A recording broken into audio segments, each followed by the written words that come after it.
बच्चों chromatin threads क्या होते हैं?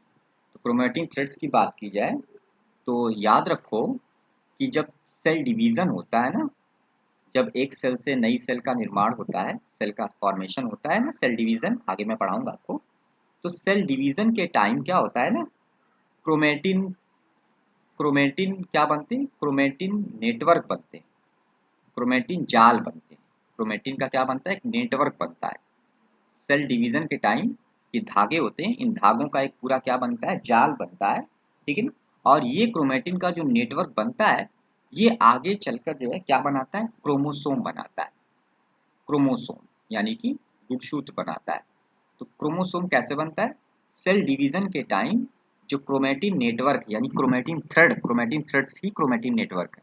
तो क्रोमेटिन नेटवर्क मतलब क्रोमेटिन थ्रेड्स जो होते हैं वो क्या बनाते हैं, क्रोमोसोम बनाते हैं। तो क्रोमेटिन रियल में क्या है, क्रोमोसोम ही है। याद हो गया इतनी पॉइंट, ये था। दूसरी बात ये कि सबसे पहले जो क्रोमेटिन थ्रेड है उसको किसने देखा था, ये बात आपको याद रखनी है बेटा कि क्रोमेटिन थ्रेड्स को सबसे पहले सबसे पहले को सर्वप्रथम किसने देखा, तो साइंटिस्ट का नाम याद रखना है, स्ट्रासबर्गर। स्ट्रासबर्गर, ठीक है ना। STRAUSBURGER,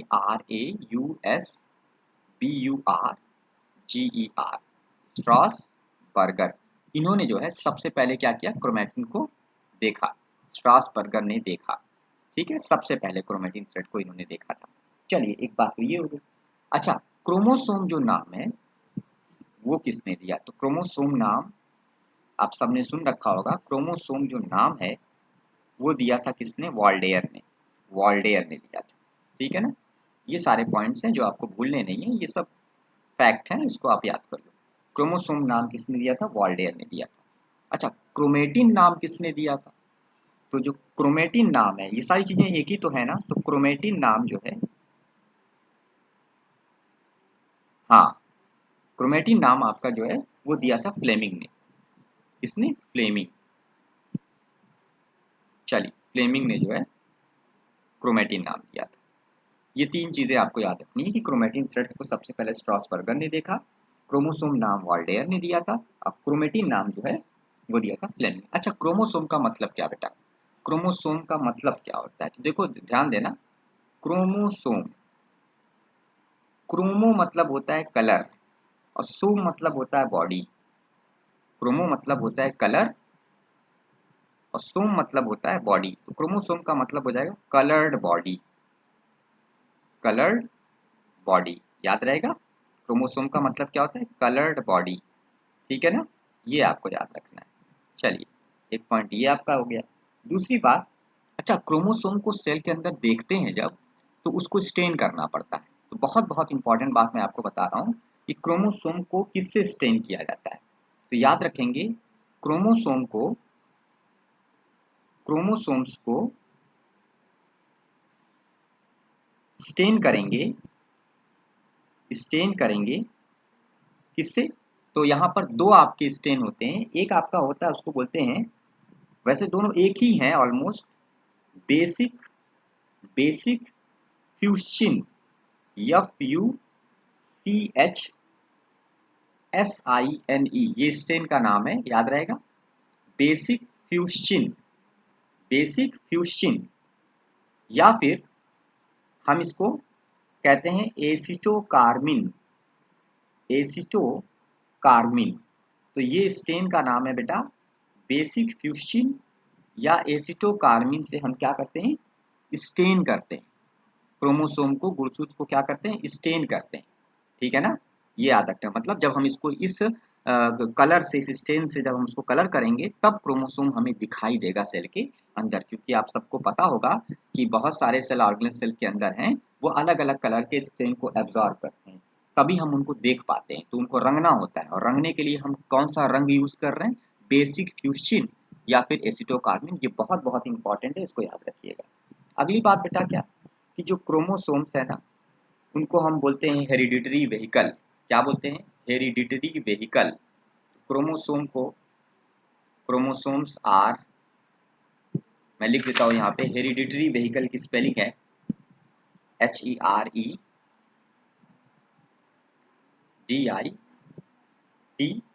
ORY, hereditary vehicles. ठीक है, क्रोमोसोम्स को हम क्या बोलते हैं? हेरिडिटरी व्हीकल्स बोलते हैं, मतलब आनुवंशिकता के वाहक बोलते हैं। ठीक है ना, आनुवंशिकता के वाहक बोलते हैं। क्यों बोलते हैं? क्यों हेरिडिटरी व्हीकल्स? क्यों? व्हीकल मतलब क्या होता है? गाड़ी, ले जाने वाला। ठीक है ना, तो क्रोमोसोम कुछ लेके जाता है। क्या लेके जाता है? ये जीन को लेके जाता है। तो ये क्या करता है? व्हीकल्स कहते हैं। क्यों? क्योंकि because because because it carry genes. Genes, chromosome पे जीन्स होते हैं ना, तो it carry genes from one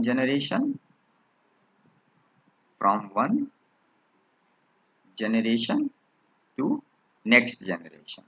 तो एक पीढ़ी से अगली पीढ़ी में, एक पीढ़ी से अगली पीढ़ी में यह किसको लेके जाता है? जीन को लेके जाता है, माता पिता के जीन को लेके जाता है।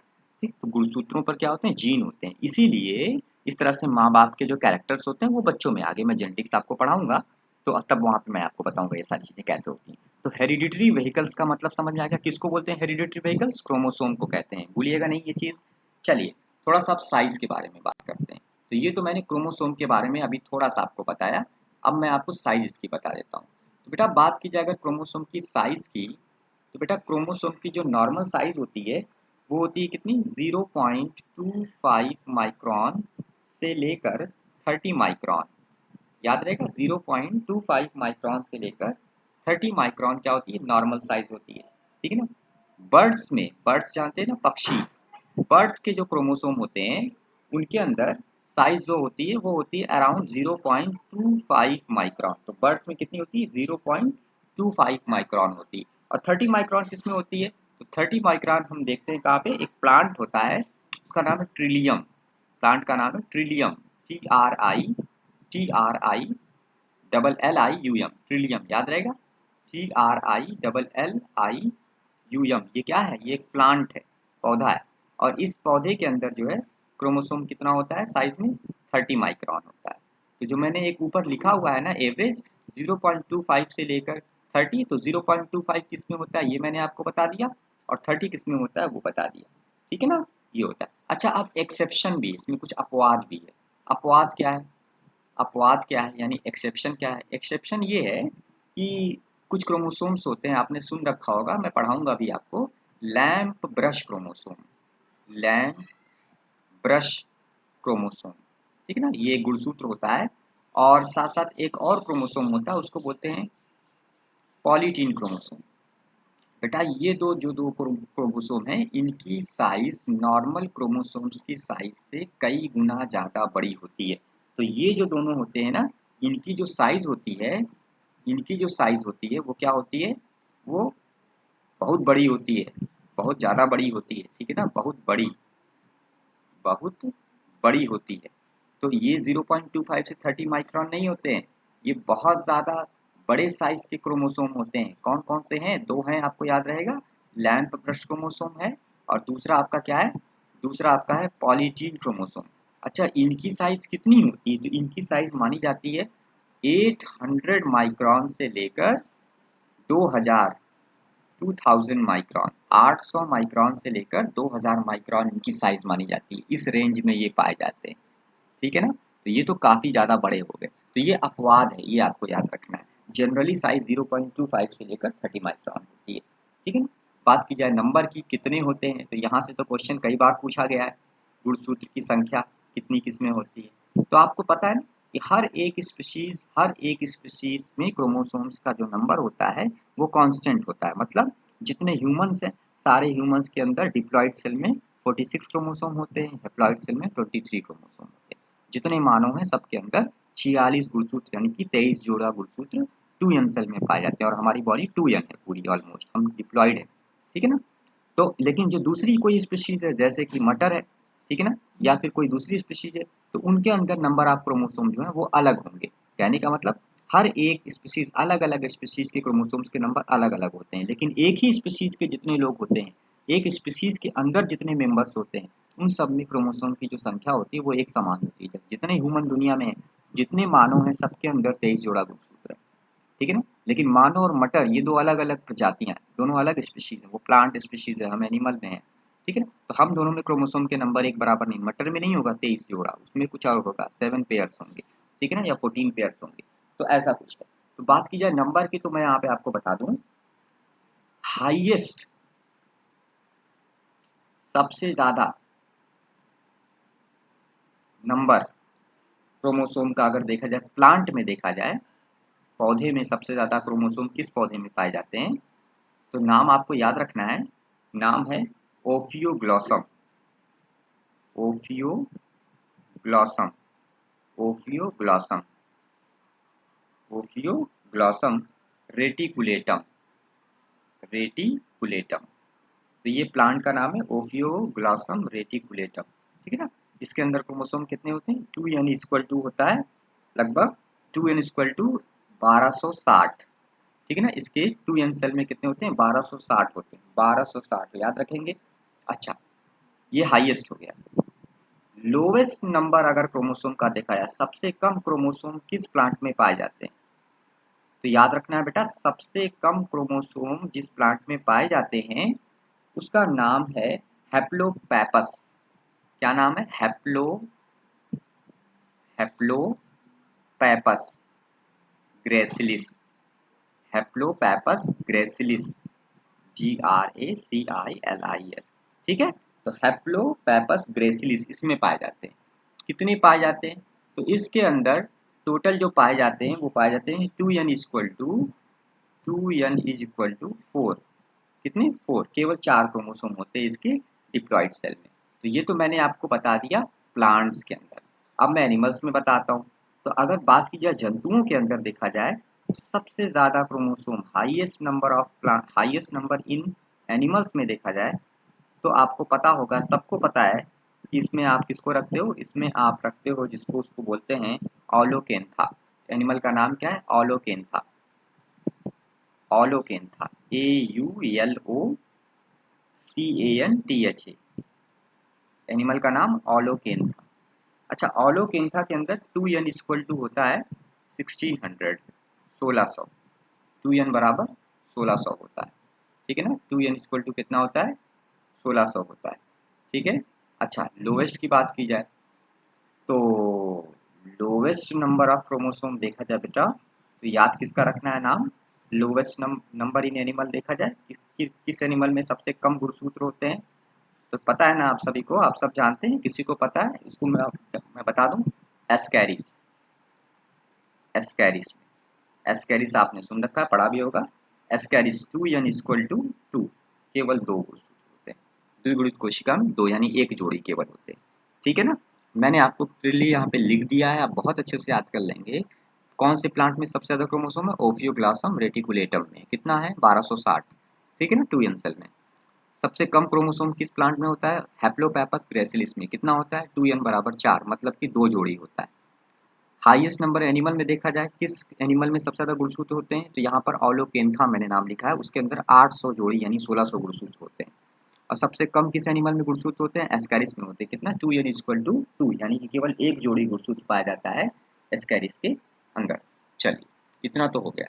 बात करते हैं अब शेप की, यहाँ से क्वेश्चन आएगा बेटा, शेप ध्यान से देखो, शेप से क्वेश्चन आएगा। देखो, अगर बात की जाए शेप की, शेप गुणसूत्र का आकार, आकृति,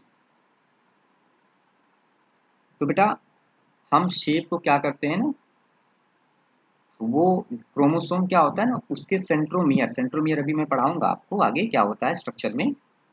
तो अभी आप सुनो, ऑन द बेसिस ऑफ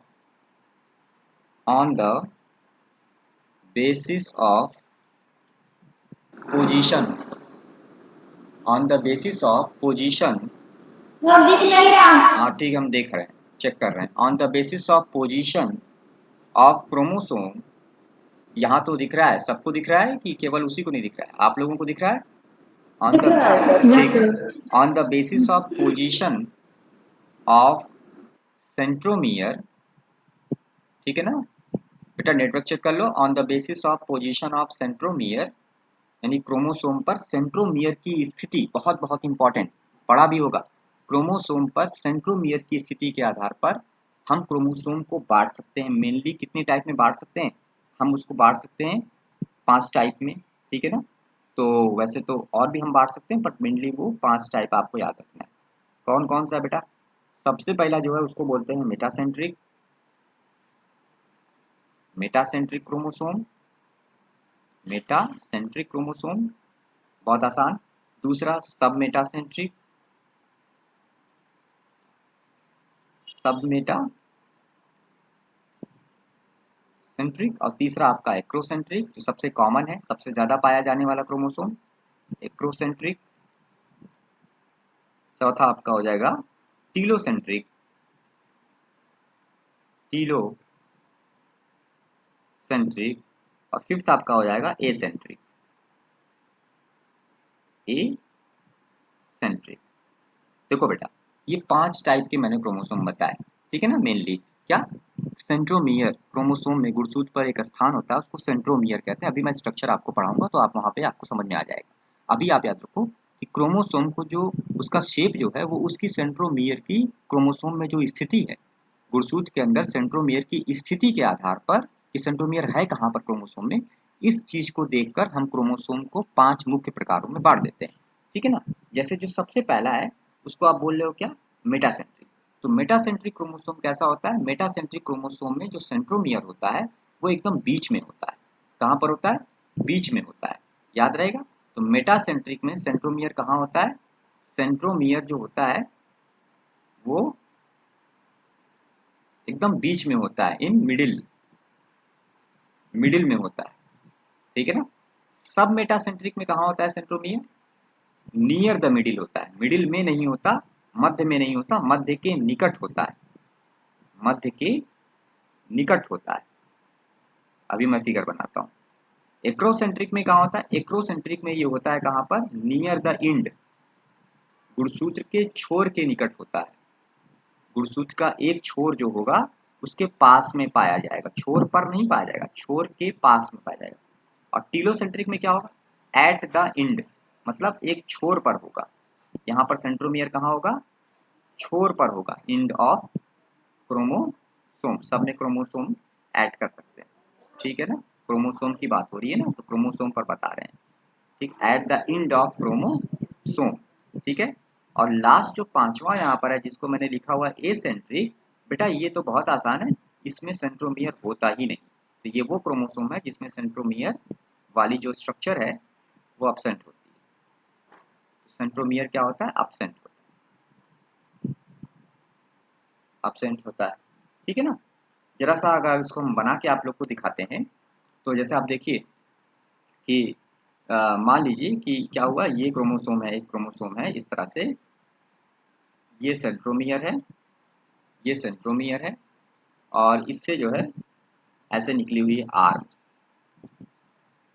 ऐसे ऐसे, ठीक है ना। तो ये जो सेंट्रोमियर है ये आपका कैसा हो गया, ये कौन सा वाला हो गया, ये हो गया मेटासेंट्रिक। इसको आप क्या बोलोगे, मेटासेंट्रिक बोलोगे, मेटासेंट्रिक। क्यों, क्योंकि इसमें सेंट्रोमियर आपको कहाँ दिखाई दे रहा है, एकदम बीच में दिखाई दे रहा है। सेंट्रोमियर आप देख रहे हो ना, ये जो मैंने रेड से बनाया हुआ है बीच में, this is called centromere, centromere एकदम बीच में है। अच्छा तो मेटासेंट्रिक क्रोमोसोम का शेप कैसा है, वी के शेप का है, इसको बोल सकते हैं ये वी के शेप का है ना, अगर इसको हम वी के शेप का कह सकते हैं। तो ये वी शेप्ड होता है, याद रखेंगे ना, एग्जाम में क्वेश्चन आता है कौन सा क्रोमोसोम किस शेप का होता है, तो मेटासेंट्रिक क्रोमोसोम का वी शेप्ड का होता है। दूसरा क्रोमोसोम जो है सब मेटा, उसको कैसे बनाते हैं, तो सब मेटासेंट्रिक में क्या होगा बेटा कि आपको क्या करना है, ऐसे आप बना सकते हो, ये, ठीक है ना। तो ये जो आपने बनाया इसको आप क्या बोलते हो, सब मेटासेंट्रिक कहते हो, सब मेटासेंट्रिक,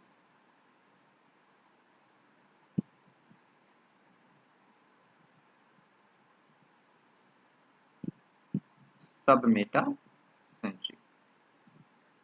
आपको इसमें सेंट्रोमियर दिख रहा होगा, ये जो है क्या है, सेंट्रोमियर, एकदम बीच में तो नहीं है, बीच से थोड़ा सा हटके है ना, बीच, नियर द मिडिल है, एट द मिडिल नहीं है।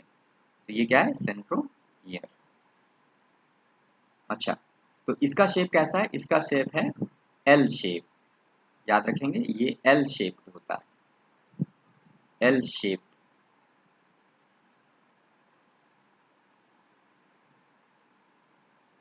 तीसरा जो है जिसको हम एक्रोसेंट्रिक कहते हैं, उसका फिगर कैसे होगा?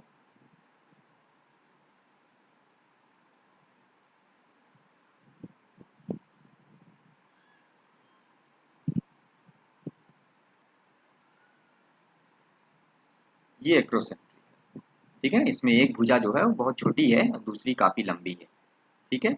इसको आप क्या बोलते हो? एक्रोसेंट्रिक कहते हो, एक्रोसेंट्रिक। ये सबसे कॉमन वाला है, ये सबसे ज्यादा पाया जाने वाला क्रोमोसोम, ये याद रखेंगे, एक्रोसेंट्रिक क्रोमोसोम। इसका शेप कैसा होता है? जे शेप होता है, इसको आप याद रखेंगे। इसको आप क्या बोलते हो? जे शेप बोलते हो, जे शेप, जे शेप, ठीक है।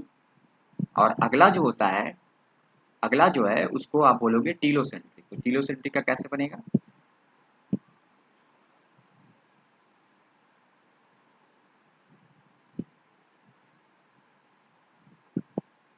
चलिए, तो ये आपने ऐसे जनरली बना दिया। ये एकदम छोर पे पहुंच गया, कौन? सेंट्रोमियर। सेंट्रोमियर एकदम छोर पे पहुंच गया, इसको आप क्या बोलते हो? टीलोसेंट्रिक।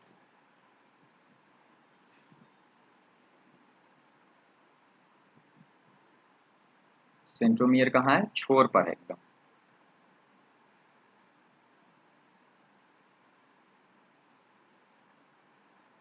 इसका शेप आप लिखोगे आई शेप,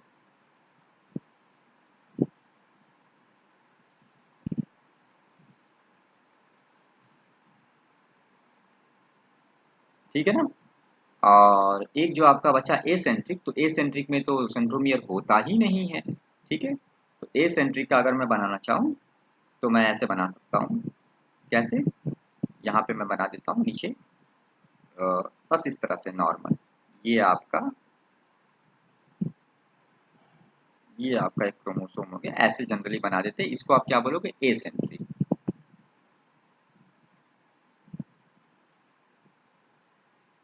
एसेंट्रिक। और एसेंट्रिक क्रोमोसोम में सेंट्रोमियर है ही नहीं, तो कोई शेप की बात नहीं करेंगे। ध्यान रखिएगा, कुछ नहीं है। अभी अभी मैं क्रोमोसोम का स्ट्रक्चर आपको पढ़ाऊंगा, तो वहां मैं आपको इसको और डिटेल पढ़ाऊंगा। तो फिलहाल आपने याद रखना है कौन सा क्रोमोसोम में सेंट्रोमियर कहाँ पर है, कौन से क्रोमोसोम का शेप क्या है। शेप क्या है ये आपको याद रखना है। वी शेप कौन सा है, एल शेप कौन सा है, जे शेप कौन सा है, आई शेप कौन सा है, सब आपको बहुत अच्छे से याद होना चाहिए। इसको उल्टा नहीं करेंगे, कंफ्यूज नहीं होंगे, बिल्कुल अच्छे से सारे क्रोमोसोम के शेप को रट लो, ठीक है ना। और आगे बढ़ते हैं, और अब मैं तुम लोग को पढ़ाता हूँ स्ट्रक्चर ऑफ क्रोमोसोम। चलिए, तो अब पढ़ेंगे हम लोग क्या? Structure of chromosome.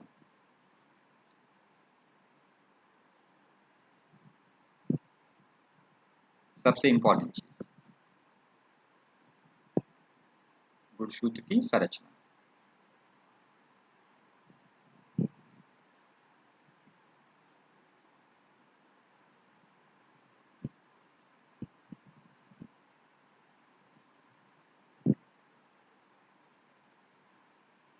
अच्छा, इसमें देखिए, अगर मैं फिगर बनाऊं क्रोमोसोम का, आप लोग भी मेरे साथ बनाइएगा,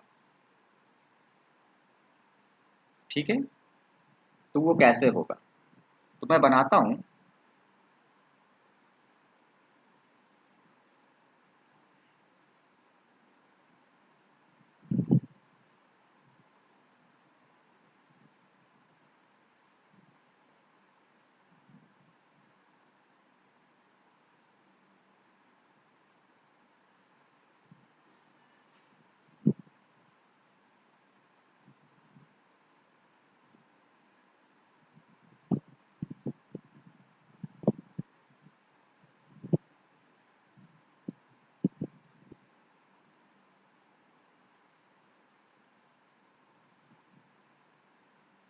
ये मैंने बना दिया क्रोमोसोम, ठीक है ना। सिंपल सा फिगर मैंने बना दिया इस तरह से।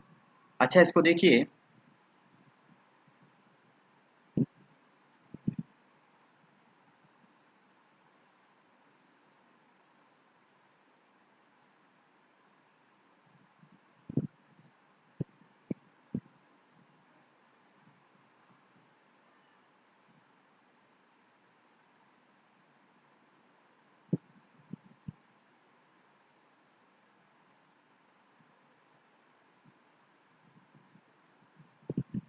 ठीक है, ऐसे आपने बनाना,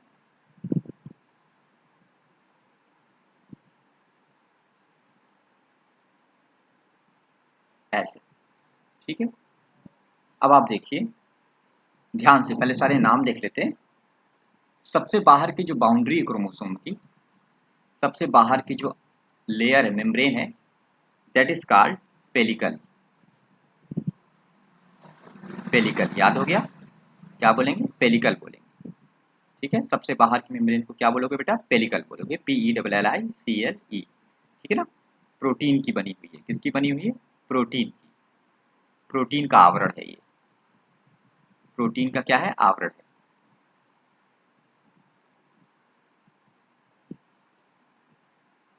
ठीक है, एक जो ये छोर है, इस छोर को बोलोगे टीलोमियर। क्रोमोसोम की बॉडी का एक छोर क्या कहला रहा है? टीलोमियर। टीलो मतलब छोर होता है, टीलोमियर। ठीक है ना। अंदर, अंदर क्या है बेटा? अंदर एक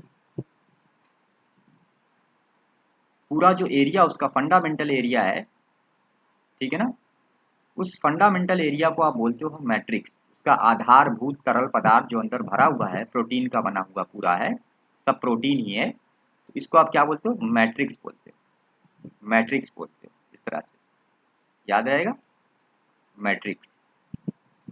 चलिए इसका नाम मैं क्या लिखता हूँ? दिस इज कॉल्ड बेटा क्या? मैट्रिक्स।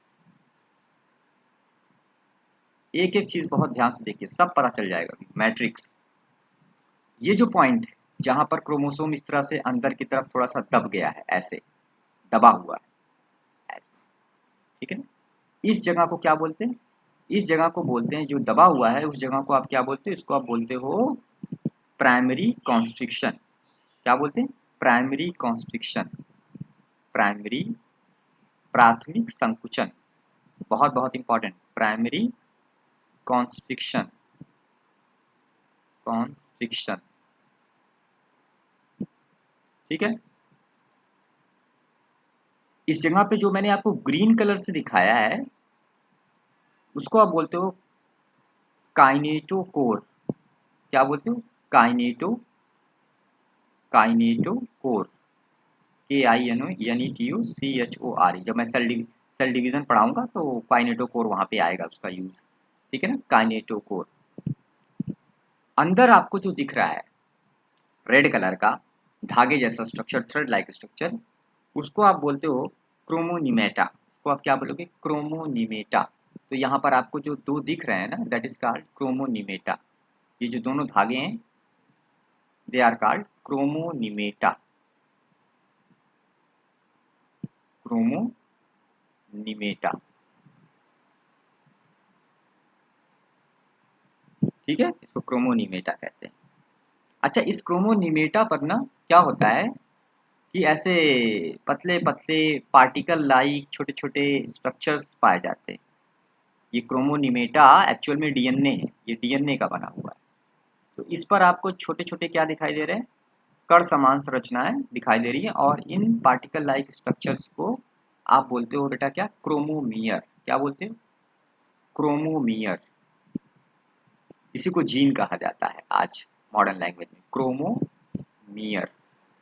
जीन भी इसी को कहते हैं, क्रोमोमियर। याद रहेगा, इसको जीन भी कहते हैं अब, जीन। गुणसूत्र पर जीन होते हैं ना, तो यही है क्रोमोमियर या फिर जीन। ठीक है, ये जो पॉइंट है नीचे की तरफ, ये जगह,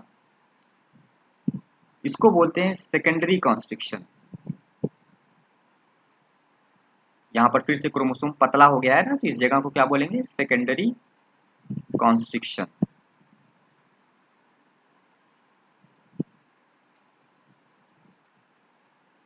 ठीक, इसको बोलेंगे सेकेंडरी कॉन्स्ट्रिक्शन। और यहाँ पर जो मैंने आपको दिखाया है, जो मैंने आपको ब्लू कलर से दिखाया है, उस चीज को आप क्या बोलते हो? वो चीज जो है, इसी को आप बोलते हो न्यूक्लियोलस ऑर्गेनाइजर रीजन। तो ये जो मैंने आपको यहाँ पे दिखाया है, इसको आप बोलते हो क्या? इसको आप बोलोगे न्यूक्लियोलस ऑर्गेनाइजर रीजन। यहीं पर न्यूक्लियोलस पाया जाता है। इसको आप क्या बोलते हो? Nucleolus nucleolus organiser region. Previous lecture में मैंने आपको बताया था कि न्यूक्लियोलस कहाँ पाया जाता है, न्यूक्लियोलस ऑर्गेनाइजर रीजन में पाया जाता है। तो यही जो एरिया जो आपको दिख रहा है that is called nucleolus organiser region, जिसको हम NOR से भी डिनोट करते हैं। ये जो नीचे का पार्ट है, जो गोल सा पार्ट है, इस पार्ट को बोलते हैं सैटेलाइट। क्रोमोसोम के इस पार्ट को क्या बोलते हैं, सैटेलाइट बोलते हैं।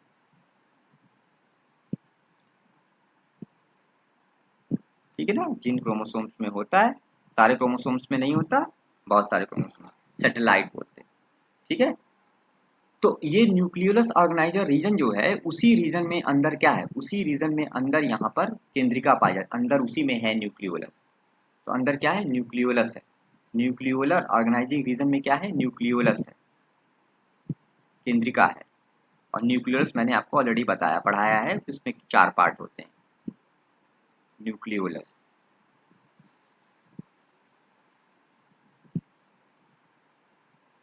ठीक है ना, याद रहेगा। अच्छा, अब आप देखिए कुछ पॉइंट्स बहुत इंपॉर्टेंट, ये जो मैंने यहाँ पर लिखा, इसको मैं थोड़ा सा और आपको बताता हूँ। देखिए, कुछ बहुत ज़रूरी बातें जो यहाँ से क्वेश्चन आएंगे आपके एग्जाम में। सबसे पहली बात ये कि जो आपका टीलोमियर है, ऊपर जो छोर है इसका, टीलोमियर, लिख लेंगे मेरे साथ में। टीलोमियर के कारण कारण क्रोमोसोम्स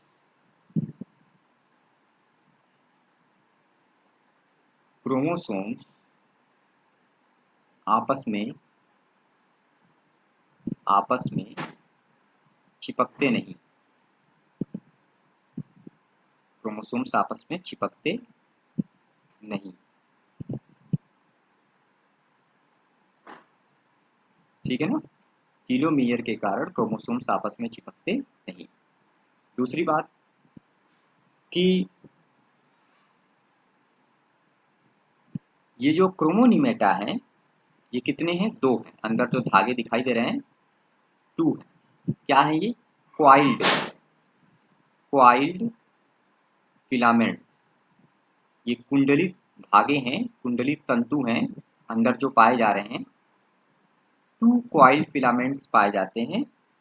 इनको क्या बोलते हैं, इनको आपने नाम लिखा है वहां पे, क्रोमोनिमेटा। क्रोमो, अंदर जो धागे हैं उनको आपने क्या नाम रखा है, क्रोमोनिमेटा। और मैंने आपको अभी बताया था कि ये एक्चुअल में डीएनए के बने, क्रोमोनिमेटा कहते हैं। और दूसरी बात कि ये किसको रिप्रेजेंट करते हैं, ये रिप्रेजेंट करते हैं डीएनए को। तो ये यहाँ पे लिख देंगे कि क्रोमोनिमेटा क्या करते हैं, डीएनए को रिप्रेजेंट करते हैं। यही डीएनए है, ये डीएनए को रिप्रेजेंट करते हैं। तो याद रहेगा कि क्रोमोसोम्स के अंदर कौन सी चीजें, कौन सा स्ट्रक्चर डीएनए को रिप्रेजेंट करता है, क्रोमोनिमेटा।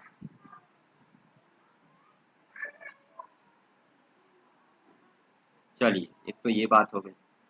दूसरी बात बेटा ये कि क्रोमोसोम्स में क्या है, आप देखो इस जगह पे प्राइमरी कॉन्स्ट्रिक्शन मैंने बोला है, प्राइमरी कॉन्स्ट्रिक्शन। तो ये भी बात यहाँ पे लिखिए कि क्रोमोसोम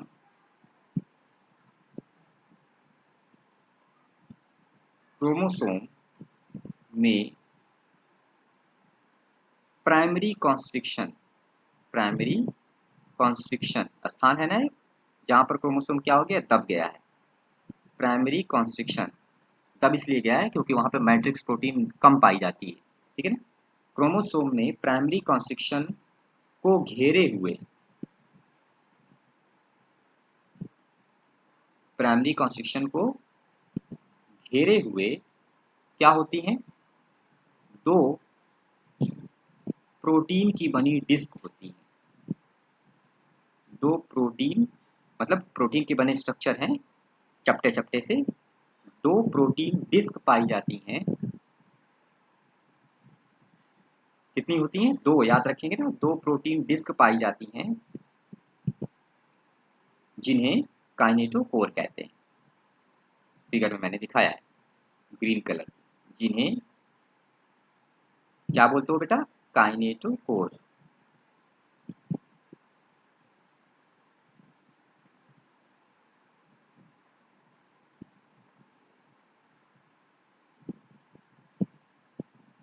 ठीक है। दूसरी बात कि नीचे आपको सेकेंडरी कॉन्स्ट्रिक्शन भी एक जगह दिखा है, एक जगह पर और क्रोमोसोम नीचे दब गया है, ठीक है ना। तो उसके बारे में थोड़ा सा जानो, इंपॉर्टेंट बात कि सेकेंडरी कॉन्स्ट्रिक्शन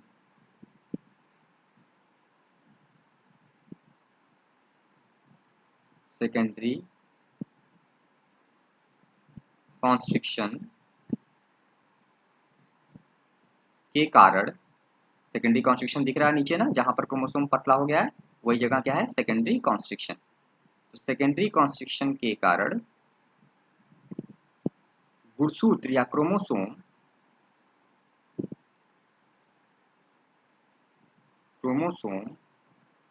के बाहर निकले भाग, बहुत ध्यान से, क्रोमोसोम के बाहर निकले भाग, मतलब मैं सैटेलाइट की बात कर रहा हूं, बाहर निकले भाग को, पार्ट को या स्ट्रक्चर को, भाग को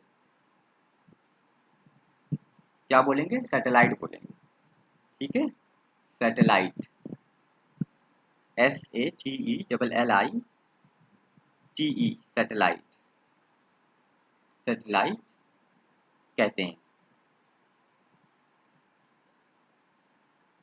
क्या बोलते हो? सैटेलाइट कहते हैं। ठीक है ना, सैटेलाइट। जिन क्रोमोसोम्स में सैटेलाइट होता है, ऐसे क्रोमोसोम्स को क्या बोलते हैं? ऐसे क्रोमोसोम्स, ऐसे क्रोमोसोम्स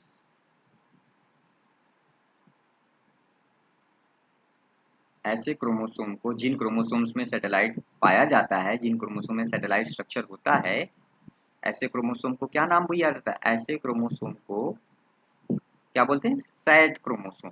याद रहेगा, सैट क्रोमोसोम, सैट क्रोमोसोम।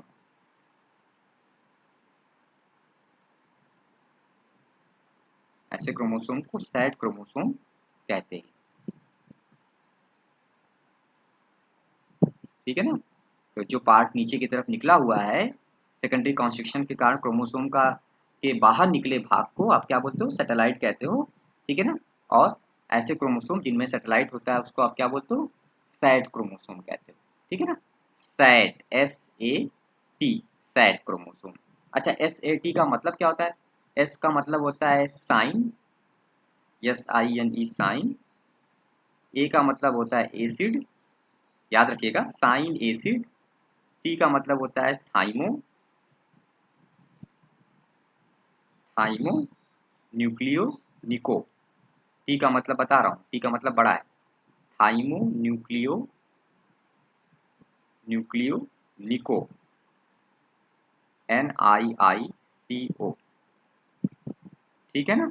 ये मैंने सैड का फुल फॉर्म लिख दिया आप लोगों के लिए, याद रहेगा, याद कर लीजिएगा, ये मिलता नहीं जल्दी, तो याद कर लीजिएगा कि सैड शब्द का फुल फॉर्म लिखा है। प्रियंका याद करना, sign acid thymonucleinic, याद रखना, वेरी वेरी इंपॉर्टेंट बेटा। ठीक है ना। ये सैड का फुल फॉर्म होता है। ठीक है। चलिए, ये तो आपको इतना मैंने बता दिया। एक पॉइंट और यहाँ पे जरूरी है सेकेंडरी कॉन्स्ट्रिक्शन में, कि मैंने जैसा कि बताया कि सेकेंडरी कॉन्स्ट्रिक्शन सभी क्रोमोसोम में नहीं होता, कुछ गुणसूत्रों में ये वाला पार्ट पाया जाता है। तो ये चीज यहाँ पे लिख दीजिए कि सेकेंडरी कॉन्स्ट्रिक्शन,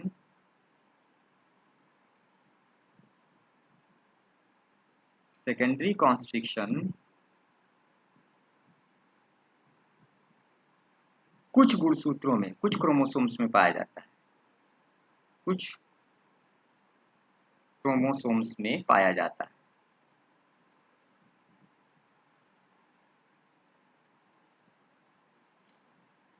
और उन्हीं को हम क्या बोलते हैं? जिनमें पाया जाता है उन्हीं को हम बोलते हैं सैट क्रोमोसोम। उन्हीं को क्या बोलते हो? सैट क्रोमोसोम बोलते हैं। ठीक है ना। चलो, चलो ठीक है। तो ये मैंने आपको क्रोमोसोम के बारे में कुछ बातें बताई। बहुत अच्छे से ध्यान से सारी बातों को सुनिए कि क्रोमोसोम का स्ट्रक्चर कैसे है, क्रोमोसोम के स्ट्रक्चर में आपने देखा क्या क्या चीज़ें थी। बहुत आसान था क्रोमोसोम का फिगर, उसमें कुछ पॉइंट्स थे जो आपको बहुत ध्यान रखने, जो ज़रूरी चीज़ें आपको जाननी है वो मैंने बताई। कि क्रोमोसोम का एक एंड आपका है, उसको आप क्या बोलते हो, टीलोमियर कहते हो। क्रोमोसोम के चारों तरफ जो मेम्ब्रेन है, आवरण है, उसको आप पेलिकल कहते हो, प्रोटीन की बनी है। अंदर भी प्रोटीन भरा हुआ है, उस पोर्शन को मैट्रिक्स कहते हो। क्रोमोसोम के अंदर जो दो पतले धागे जैसे स्ट्रक्चर हैं, कॉइल्ड फिलामेंट स्ट्रक्चर हैं, उनको क्रोमोनिमेटा कहते हो। और क्रोमोनिमेटा ही एक्चुअल में डीएनए है। क्रोमोनिमेटा क्या है, डीएनए। तो क्रोमोनिमेटा क्या करता है, डीएनए को रिप्रेजेंट करता है। ये याद रखना है तुम लोगों को, ठीक है ना। और क्रोमोनिमेटा पर आप क्या देख रहे हो, पतले पतले जो पार्टिकल लाइक स्ट्रक्चर देख रहे हो, कण कण समान संरचनाएं देख रहे हो, उनको आप बोलते हो क्रोमोमियर, या उनको क्या बोलते हो, जीन बोलते हो। याद रखोगे, जीन बोलते हो। अच्छा, दो जगह पर क्रोमोसोम यहाँ पर दबा हुआ है, एक ऊपर जहाँ पे जिसको प्राइमरी कॉन्स्ट्रिक्शन जिस जगह को बोल रहे हैं, और एक नीचे जहाँ पे जिस जगह को सेकेंडरी कॉन्स्ट्रिक्शन बोल रहे हैं। अच्छा, प्राइमरी कॉन्स्ट्रिक्शन जो है वहां पर दो प्रोटीन की बनी पतली पतली डिस्क पाई, दो प्रोटीन की बनी डिस्क पाई जाती है। याद रखेंगे, दो प्रोटीन की डिस्क पाई जाती है, मतलब दो प्रोटीन के बने पतले पतले स्ट्रक्चर होते हैं, चपटे चपटे स्ट्रक्चर वहां पाए जाते हैं। और उन स्ट्रक्चर्स को आप क्या बोलते हो, उन स्ट्रक्चर्स को बोलते हो काइनेटोकोर। काइनेटोकोर कितने होते हैं, दो होते हैं, याद रहेगा, दो प्रोटीन के डिस्क होते हैं, उनको क्या बोलते हो, काइनेटोकोर बोलते हो। और ऐसे ही सेकेंडरी कॉन्स्ट्रिक्शन वाला जो एरिया होता है, वहां पर क्या होता है, सेकेंडरी कॉन्स्ट्रिक्शन वाले एरिया में न्यूक्लियर ऑर्गेनाइजर रीजन पाया जाता है, नॉर। ठीक है, सेकेंडरी कॉन्स्ट्रिक्शन वाले एरिया में क्या है, न्यूक्लियर ऑर्गेनाइजर रीजन। ऐसा माना जाता है कि वहीं पर सेकेंडरी कॉन्स्ट्रिक्शन वाले एरिया के पास में ही क्या बनता है, न्यूक्लियोलस बनता है, केंद्रिका बनती है। तो उसी सेकेंडरी कॉन्स्ट्रिक्शन एरिया के पास में, वहीं पर उसी के बगल में, उसी क्षेत्र में, सेकेंडरी कॉन्स्ट्रिक्शन वाले एरिया के ही क्षेत्र में न्यूक्लियोलस ऑर्गेनाइजर रीजन पाया जाता है, ठीक है ना। और सेकेंडरी कॉन्स्ट्रिक्शन के कारण क्रोमोसोम के बाहर निकले भाग को, नीचे की तरफ जो लटक रहा भाग है, उसको क्या बोलते हो, सैटेलाइट कहते हो। और सैटेलाइट कुछ क्रोमोसोम में ही पाया जाता है, क्योंकि सेकेंडरी क्रोमोसोम कुछ क्रोमोसोम में पाया जाता है। तो अगर सेकेंडरी कॉन्स्ट्रिक्शन कुछ क्रोमोसोम में पाया जाता है, इसलिए सैटेलाइट भी कुछ क्रोमोसोम में पाया जाता है, ठीक है ना। और सैटेलाइट जिन क्रोमोसोम्स में पाया जाता है, उन क्रोमोसोम्स को सैड क्रोमोसोम कहते हैं। सैड का full form sine acid thymonucleinic, याद रखना, ठीक है। चलो, इतनी बात हो गई, जरूरी बातें सारी हो गई। अब थोड़ा और आगे बढ़ते हैं इस लेक्चर में।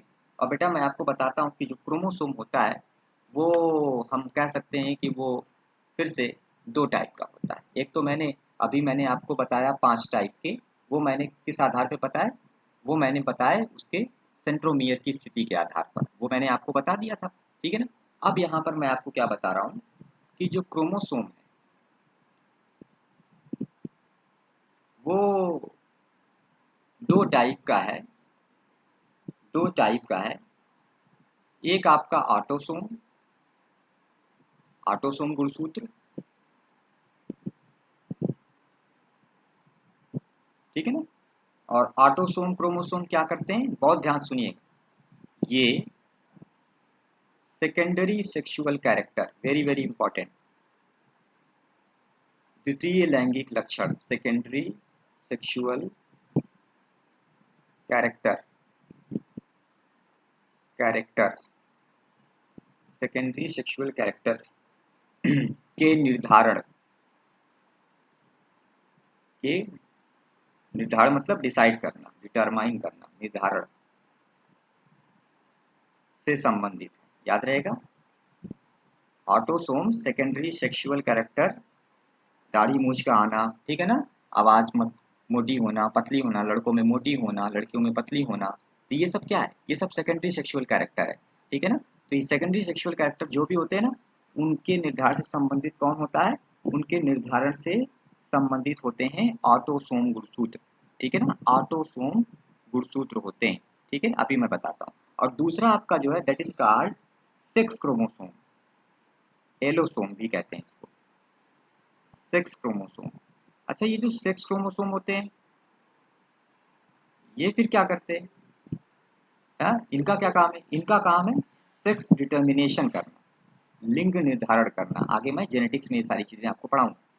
सेक्स डिटर्मिनेशन ना, फीमेल होगा कि मेल होगा, ये कौन तय करता है, सेक्स क्रोमोसोम करते हैं। तो ये क्या करते हैं, सेक्स डिटर्मिनेशन, लिंग निर्धारण हिंदी में बोलते हैं, ठीक है ना, से रिलेटेड है। किससे रिलेटेड है, सेक्स डिटर्मिनेशन से संबंधित है। ओके बेटा, समझ में आ रहा है?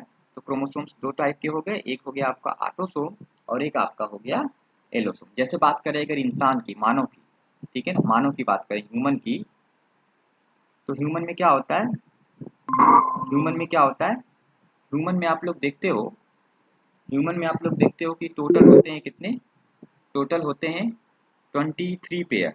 कितने होते हैं बेटा? 23 पेयर होते हैं, ठीक है। ह्यूमन में टोटल क्रोमोसोम कितने होते हैं? 23 पेयर होते हैं, 23 जोड़ा होते हैं, 23 पेयर क्रोमोसोम। सबको पता है पहले से, मानव में 23 जोड़ा गुणसूत्र होता है। अच्छा, तो अब ये जो 23 पेयर क्रोमोसोम्स होते हैं, इनको हम बांट सकते हैं ऑटोसोम और एलोसोम में, क्योंकि क्रोमोसोम मैंने कितना बताया, दो टाइप का बताया। तो जो फर्स्ट यानी पहले के जो 22 जोड़ा होते हैं, फर्स्ट 22 पेयर्स, याद रहेगा, फर्स्ट 22 पेयर्स। चल यहाँ लिख देते हैं, फर्स्ट 22 पेयर, प्रथम जो 22 जोड़ा होते हैं वो क्या होते हैं? ऑटोसोम। उन्हीं क्रोमोसोम को क्या बोलते हैं? टोटल 44 हो गए ना, तो 22 जोड़ा जो गुणसूत्र होंगे उनको क्या बोलोगे? ऑटोसोम बोलोगे, ठीक है ना। और दूसरी बात कि जो 23वां जोड़ा बचा, केवल एक जोड़ा बचा ना, 23rd पेयर, तो जो 23rd पेयर बचा उसको आप बोलोगे क्या? Sex chromosome, sex chromosome. तो इंसान में टोटल 23 पेयर होते हैं, उसमें से पहले के 22 पेयर जो है, फर्स्ट 22 पेयर वो ऑटोसोम कहलाएंगे, और 23rd पेयर जो होगा वो क्या कहलाएगा? सेक्स क्रोमोसोम कहलाएगा। कोई दिक्कत नहीं है, पता होगा। मेल में बात की जाए, लड़के में, तो मेल में आपको पता है कि 22 पेयर का मतलब हो गया 44, 44 क्या हो गए? ऑटोसोम हो गए, और प्लस जो सेक्स क्रोमोसोम होगा वो होगा एक्स वाई। क्या होगा? X Y. आपको पहले से पता होगा ये सारी बातें। फीमेल में जो है, फीमेल में जो है ऑटोसोम सेम उतने ही, मेल फीमेल सब तो ह्यूमन ही है, तो 44, टोटल 44 प्लस जो सेक्स क्रोमोसोम है वो फीमेल में क्या होता है? क्या होता है? यक्स यक्स, ठीक है ना, वाई नहीं होता, फीमेल के अंदर वाई क्रोमोसोम नहीं पाया जाता, ठीक है ना। तो ये आपको याद रखना है, याद हो गया। अच्छा, दूसरी बात ये कि देखो ऑटोसोम, देखो ऑटोसोम मेल फीमेल दोनों में एक जैसे हैं, 44 44, ठीक है ना। तो एक बहुत जरूरी बात यहाँ पे लिखो, क्या लिखना है कि जो autosome chromosome, autosome chromosome, chromosomes male व फीमेल में, फीमेल में एक समान होते हैं, एक समान होते हैं, एक समान होते हैं, ठीक है। लेकिन, लेकिन बहुत इंपॉर्टेंट, लेकिन इन पर, इन पर मेल व फीमेल, मेल व फीमेल सेक्स क्रोमोसोम, मेल व फीमेल सेक्स क्रोमोसोम, और male sex chromosome X Y है और फीमेल क्या है? एक्स एक्स है। तो मेल व female sex chromosome, sex chromosome का प्रभाव होता है, याद रखेंगे। सेक्स क्रोमोसोम ना बोल के हार्मोन बोलें तो ज्यादा अच्छा है, ठीक है ना। मेल व फीमेल सेक्स हार्मोन का प्रभाव होता है, बहुत बहुत इंपॉर्टेंट, सेक्स हार्मोन का प्रभाव होता है, प्रभाव होता है, ठीक है ना। इसलिए, इसलिए दोनों, दोनों मतलब मेल फीमेल, इसलिए दोनों के सेकेंडरी सेक्सुअल कैरेक्टर अलग अलग होते हैं।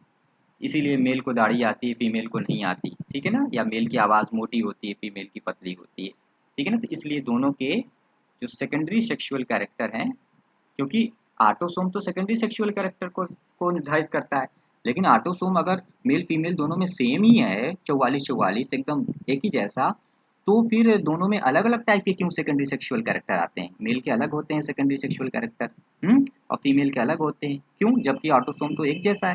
तो उसका असर क्या है कि उन पर क्या होता है, ऑटोसोम्स गुणसूत्रों पर मेल फीमेल सेक्स हार्मोन का प्रभाव होता है। और सेक्स हार्मोन क्या करते हैं, जो सेकेंडरी सेक्सुअल कैरेक्टर होता है उसको तय करते हैं, ठीक है ना। इसीलिए लिख दिया इन दोनों के सेकेंडरी सेक्सुअल कैरेक्टर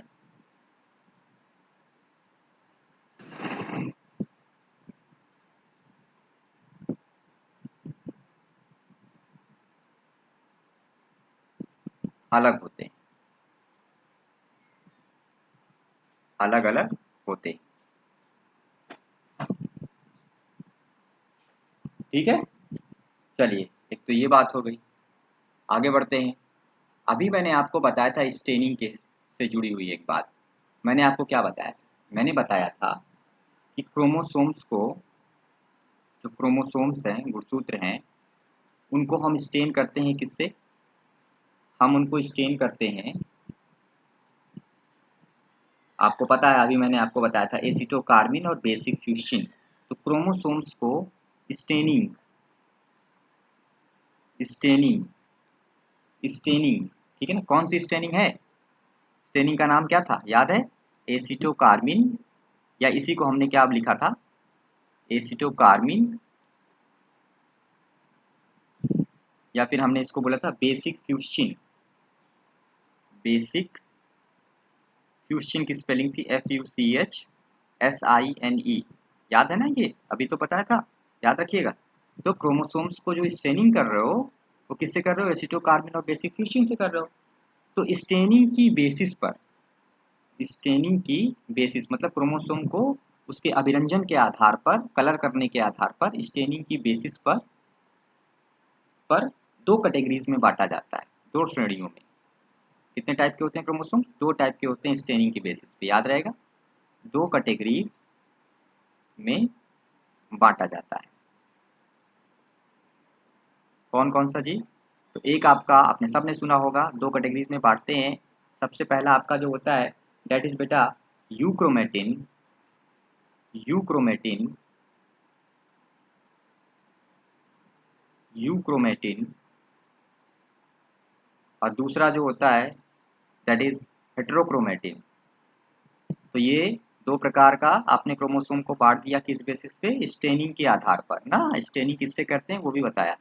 तो हेट्रोक्रोमेटिन, तो ये आपने याद रखना है, ठीक है ना। क्रोमोसोम दो टाइप के होते हैं on the basis of staining, that is euchromatin chromosome and heterochromatin chromosome, ठीक है ना।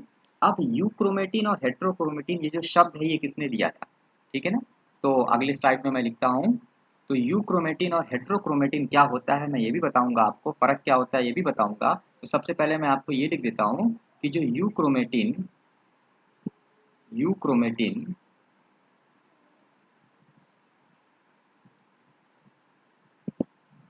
और और हेट्रोक्रोमेटिन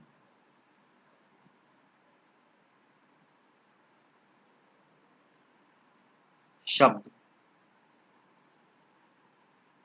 शब्द किसने दिया था? तो उनका नाम था बेटा, क्या उनका नाम था? Emil heads.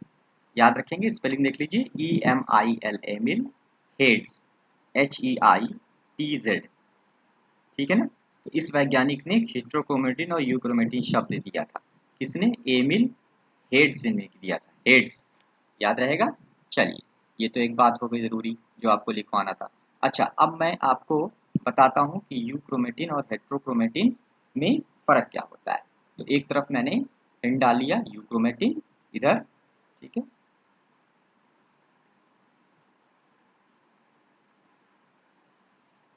और एक तरफ आपने हेट्रो डाली। देखिए बहुत इंपॉर्टेंट है और बहुत ध्यान से सुनिए, बहुत अच्छी चीज़ है। एक बार में आपको सब चीज़ें याद हो जाएंगी अगर आप रिवीजन करोगे तो। हेट्रोक्रोमेटिन, कभी सभी सबसे बेसिक बायोलॉजी आप पढ़ रहे हो। तो चलो, यूक्रोमेटिन और हेट्रोक्रोमेटिन। अच्छा, सबसे पहला पॉइंट जो हो जाएगा वो ये कि जो यूक्रोमेटिन होता है वो कैसा होता है? लाइट मतलब हल्का, लाइट या लाइटली बोल देते हैं, हल्का, स्टेन्ड, लाइटली स्टेन्ड पार्ट है। मतलब कि ये हल्का कलर वाला पार्ट है, ये हल्का दिखता है, हल्का दिखता है, ठीक ना, लाइटली स्टेन्ड पार्ट है। पहला पॉइंट है ये आपका, लाइटली स्टेन्ड पार्ट है, ठीक है। जबकि ये जो आपका है, आपका हेट्रोक्रोमेटिन, ये उल्टा इसका, ये कैसा है, डार्कली स्टेन्ड पार्ट है।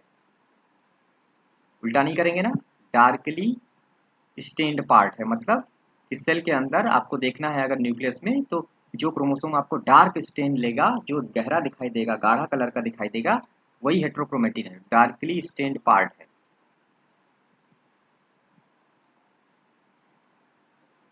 ठीक है ना, डार्कली स्टेन्ड पार्ट है क्रोमोसोम का। दूसरी बात कि ये लूजली पैक्ड होता है, कौन सा वाला, यूक्रोमेटिन। तो यूक्रोमेटिन जो होता है, ये क्या होता है, लूजली पैक्ड, ढीला ढाला पाया जाता है, ढीला ढाला, लूजली पैक्ड, लूजली पैक्ड होता है, आपस में ज्यादा लिपटा नहीं रहता है, लूज, आपस में ज्यादा लिपटा नहीं रहता, टाइटली नहीं लिपटा रहता। और इसमें क्या हो जाएगा, टाइटली हो जाएगा, ये डेंसली पैक्ड हो जाएगा, डेंस, सघन रूप से आपस में लिपटे रहते हैं ये, डेंसली पैक्ड, ठीक है। बिल्कुल आसानी है, बहुत आसान है। तीसरा पॉइंट देखिए, इसमें क्या होता है ना, जो हिस्टोन प्रोटीन होती है वो कम होती है, हिस्टोन प्रोटीन क्या होती है, कम होती है, हिस्टोन प्रोटीन बहुत कम पाई जाती है, कम होती है। और यहाँ पर हिस्टोन प्रोटीन आपकी अधिक होगी, ठीक है, नोट कर लिया, हिस्टोन प्रोटीन अधिक होगी, नोट अच्छी से बनाइए आप सब अपनी, हिस्टोन प्रोटीन अधिक होगी। चल, नेक्स्ट पॉइंट जो है दैट इज बेटा इंपॉर्टेंट पॉइंट, कि ये जेनेटिकली एक्टिव है, वेरी वेरी इंपॉर्टेंट। क्या है पॉइंट, क्या है कि ये क्या है, आनुवांशिक रूप से सक्रिय होते हैं, जेनेटिकली एक्टिव, जेनेटिकली एक्टिव, ठीक है। और ये क्या होते हैं, दे आर जेनेटिकली इनएक्टिव, ये आनुवांशिक रूप से निष्क्रिय होते हैं, याद रहेगा ना, जेनेटिकली इनएक्टिव, आनुवांशिक रूप से क्या होते हैं बेटा, निष्क्रिय होते हैं, कौन वाले, हेट्रोक्रोमेटिन, जेनेटिकली इनएक्टिव। चलिए, ये आपका हो गया फोर्थ पॉइंट। अच्छा, फिफ्थ पॉइंट देखिए, फिफ्थ पॉइंट क्या हो जाएगा कि इसमें डीएनए जो होता है ना, वो ज्यादा पाया जाता है, किसमें, यूक्रोमेटिन में डीएनए ज्यादा पाया जाता है, और इसमें डीएनए क्या होता है, कम पाया जाता है, डीएनए थोड़ा कम पाया जाता है, थोड़ा कम पाया जाता है, थोड़ा कम, याद रहेगा, डीएनए उसमें ज्यादा होता है, इसमें थोड़ा कम पाया जाता है, बहुत कम नहीं, थोड़ा कम पाया जाता है, ठीक है ना। और लास्ट सिक्स पॉइंट जो आपका हो जाएगा वो ये बेटा, कि जो यूक्रोमेटिन है ना, ये क्या करते हैं ना, ये जब सेल साइकिल चलती है, सेल साइकिल मैं आगे पढ़ाऊंगा, कोशिका चक्र आपने पढ़ा होगा शायद कभी, G1 phase, S phase, G2 phase, cell division वाले चैप्टर में आता है ना, आगे जब मैं सेल डिवीजन चैप्टर पढ़ाऊंगा तो वहां पढ़ाऊंगा। तो मैं यहाँ लिख देता हूँ कि अर्ली एस फेज में, अर्ली एस फेज क्या होता है, सेल साइकिल की एक अवस्था होती है, कोशिका चक्र का एक अवस्था होती है एस फेज, एस मतलब सिंथेसिस करना, इसमें डीएनए का संश्लेषण होता है। तो अर्ली एस फेज में क्या करते हैं ये रिप्लिकेट करते हैं, मतलब अपनी कॉपी बनाते हैं, डबल हो जाते हैं, रिप्लिकेट होते हैं, अर्ली एस फेज में क्या होते हैं, रेप्लिकेट होते हैं, रेप्लिकेट होते हैं। और ये कहाँ होते हैं, इसको भी याद रखेंगे क्या, ये भी ऑलमोस्ट वही है, पर आप क्या लिखोगे, लेट लिखोगे, late S phase, late S phase में, लेट यस फेज में क्या होते हैं, रेप्लिकेट होते हैं, लेट यस फेज में रेप्लिकेट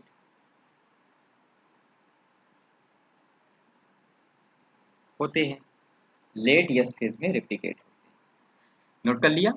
तो बेटा कुछ पॉइंट्स यहाँ पे अच्छे पॉइंट्स कौन कौन से हैं जो आपने याद रखना है, that is lightly stained part है, और ये डार्कली स्टेन्ड पार्ट है, ठीक है ना, लूजली पैक्ड है, ढीला ढाला पैक है, ये डेंस सघन रूप से पैक है, हिस्टोन प्रोटीन इसमें कम पाई जाती है, उसमें अधिक पाई जाती है। इंपॉर्टेंट पॉइंट कि जेनेटिकली ये सक्रिय होता है, आनुवांशिक रूप से यह क्रोमेटिन कौन वाला, यू क्रोमेटिन क्या होता है, सक्रिय होता है, और हेट्रो क्या होता है, निष्क्रिय होता है, ठीक है ना, ठीक है। हेट्रो क्रोमेटिन क्या होता है, निष्क्रिय क्रोमेटिन होता है। यू क्रोमेटिन सक्रिय है, इसलिए इसमें डीएनए ज़्यादा पाया जाएगा, डीएनए क्या पाया जाएगा, ज़्यादा पाया जाएगा, ठीक है ना, और यहाँ पर डीएनए थोड़ा कम पाया जाता है। ये कब रेप्लिकेट होता है, तो ये रेप्लिकेट होता है अर्ली एस फेज में। यू क्रोमेटिन कब होता है, अर्ली एस फेज में रेप्लिकेट होता है, उल्टा नहीं करेंगे ना, अर्ली एस फेज में। चलिए डीपीपी लगाया करिए आप सब। लेट एस फेज में क्या होता है, इसका रेप्लिकेशन होता है, ये अपना डबल कब होगा, लेट एस फेज अवस्था, सेल साइकिल की लेट एस फेज अवस्था में क्या होगा, रेप्लिकेट होगा, ठीक है ना, होते हैं, ठीक है, ये आपने याद रखना है, ठीक है। और ये कहाँ होते हैं, अर्ली एस फेज में क्या होते हैं, रेप्लिकेट होते हैं, ठीक है बेटा। चलो इतना तो आपने, बहुत आसान था, कुछ नहीं है, आपने बस एक बार रिवाइज करना है इसको बहुत ध्यान से, उसके बाद आपको सारी चीज़ें बहुत अच्छे से समझ में आएंगी। अब दो डेफिनेशन मैं यहाँ पे बताता हूँ आप लोगों को, जो आप नोट करिए मेरे साथ में। एक तो है कैरियोटाइप क्या होता है, ठीक है ना, तो एक आप नोट करो मेरे साथ में, कैरियोटाइप।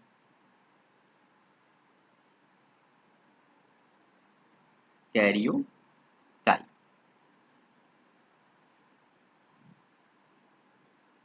तो कैरियोटाइप क्या है जी, लिखो, अभी नहीं। कैरियोटाइप रिप्रेजेंट, कैरियोटाइप रिप्रेजेंट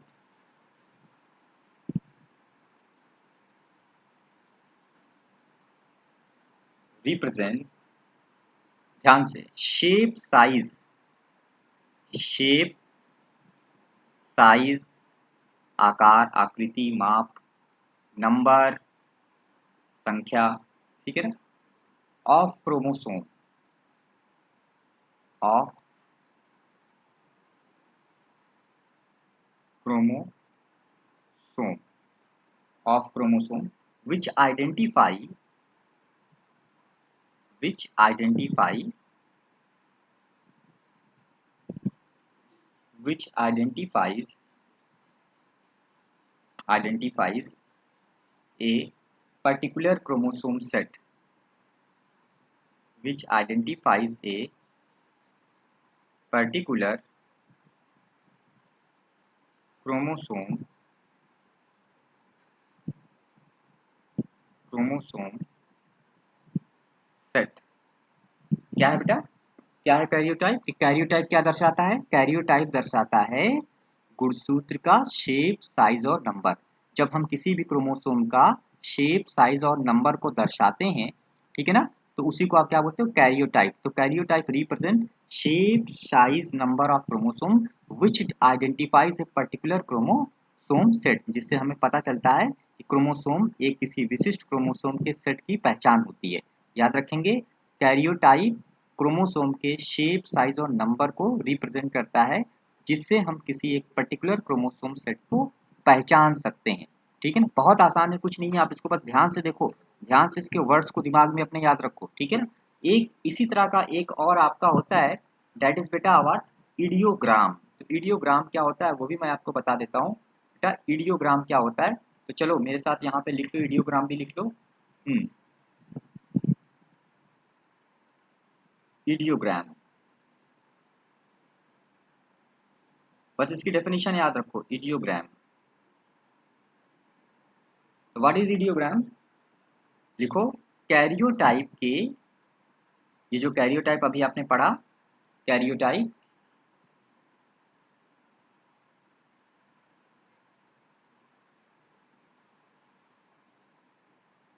के डायग्रामेटिक रिप्रेजेंटेशन, जब हम इसको फिगर बनाएंगे ना, कैरियोटाइप का जब हम फिगर बनाकर उसको क्या करेंगे, रिप्रेजेंट करेंगे, प्रस्तुत करेंगे, आलेखी निरूपण करेंगे, कैरियोटाइप के डायग्रामेटिक, डायग्रामेटिक रिप्रेजेंटेशन,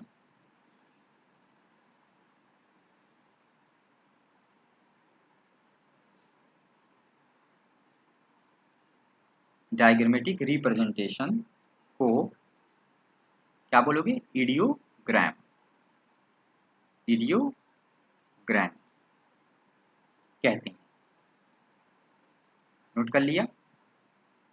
मतलब कि कैरियोटाइप के डायग्रामेटिक रिप्रेजेंटेशन को इडियोग्राम कहते हैं। और कैरियोटाइप क्या था? कैरियोटाइप में क्रोमोसोम को हम दर्शाते हैं, उसके शेप, साइज और नंबर के आधार पर हम उसको क्या करते हैं? दर्शाते हैं। ठीक है ना? और जब हम उसको चित्र के रूप में दर्शाते हैं तो उसको हम क्या बोलते हैं?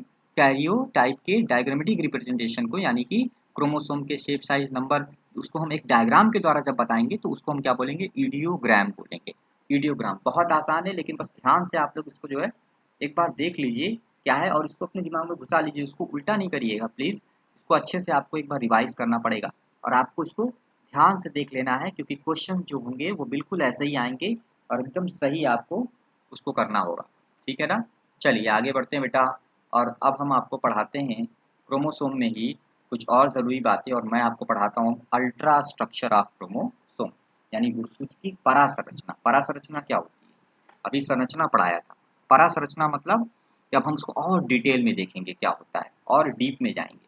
ठीक है ना? मॉलिक्यूलर लेवल पे हम उसको देखेंगे क्या होता है। तो मैंने हेड डाला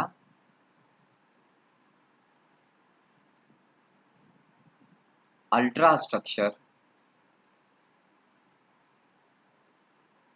of chromosome.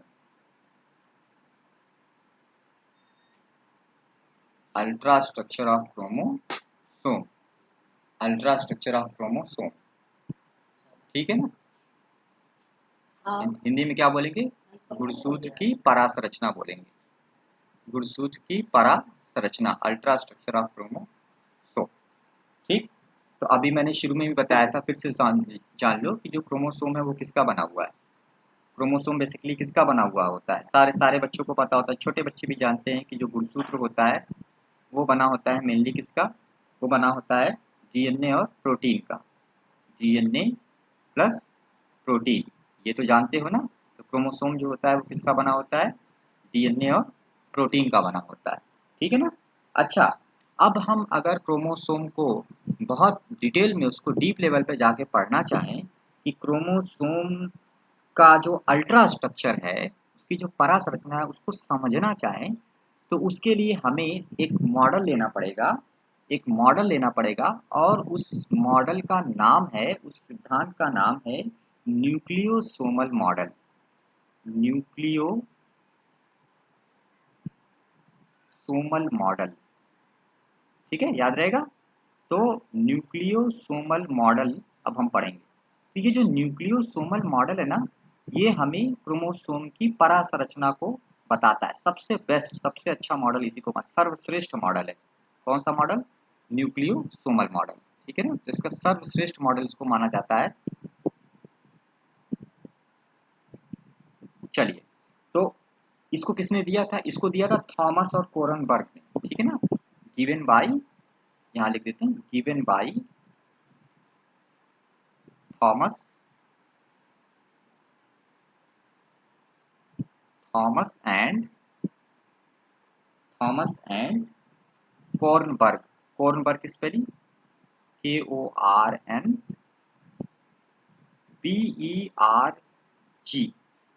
Given by Thomas and Kornberg. इन्होंने क्या दिया था? इन्होंने इस मॉडल को दिया था।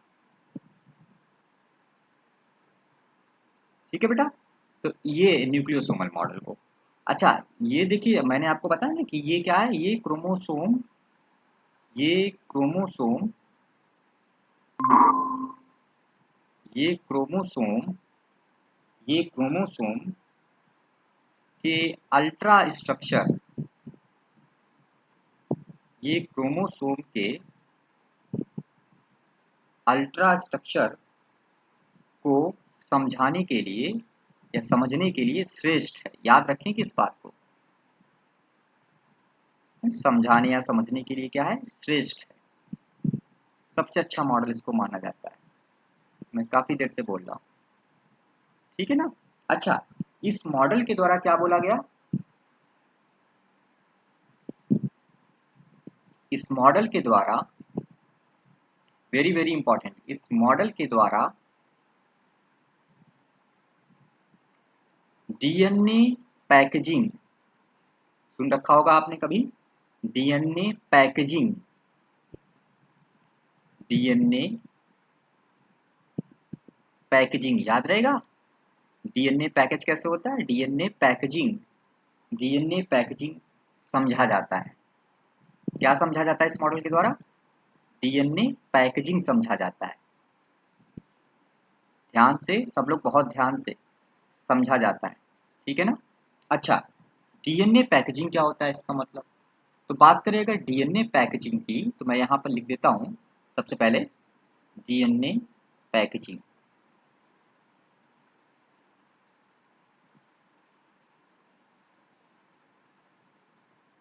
अच्छा, डीएनए पैकेजिंग क्या है, तो मैं यहाँ लिखता हूँ,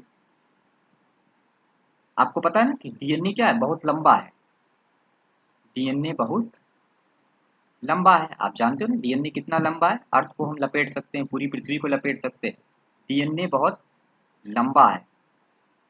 अच्छा, इतना लंबा डीएनए है तो इसलिए हमारी बॉडी में या सेल के अंदर एक न्यूक्लियस के अंदर कैसे ये रहता है, इसलिए यह क्वाइल्ड, कुंडलित, बोलते हैं ना क्वाइल्ड मतलब क्या होता है, कुंडलित, कुंडलित, लिपटा हुआ, कुंडलित, क्वाइल्ड, ठीक है ना, अवस्था। डीएनए बहुत लंबा है इसलिए यह क्या रहता है, कुंडलित अवस्था में, कुंडलित अवस्था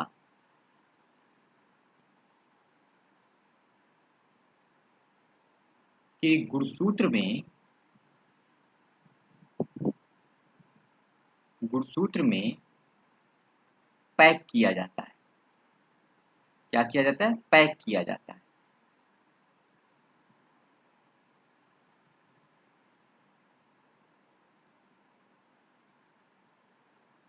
डीएनए बहुत लंबा है इसलिए यह कुंडलित अवस्था के गुणसूत्र में क्या होता है, पैक किया जाता है, ठीक है ना, कुंडलित अवस्था में गुणसूत्र में पैक किया जाता है। अच्छा, इसका मतलब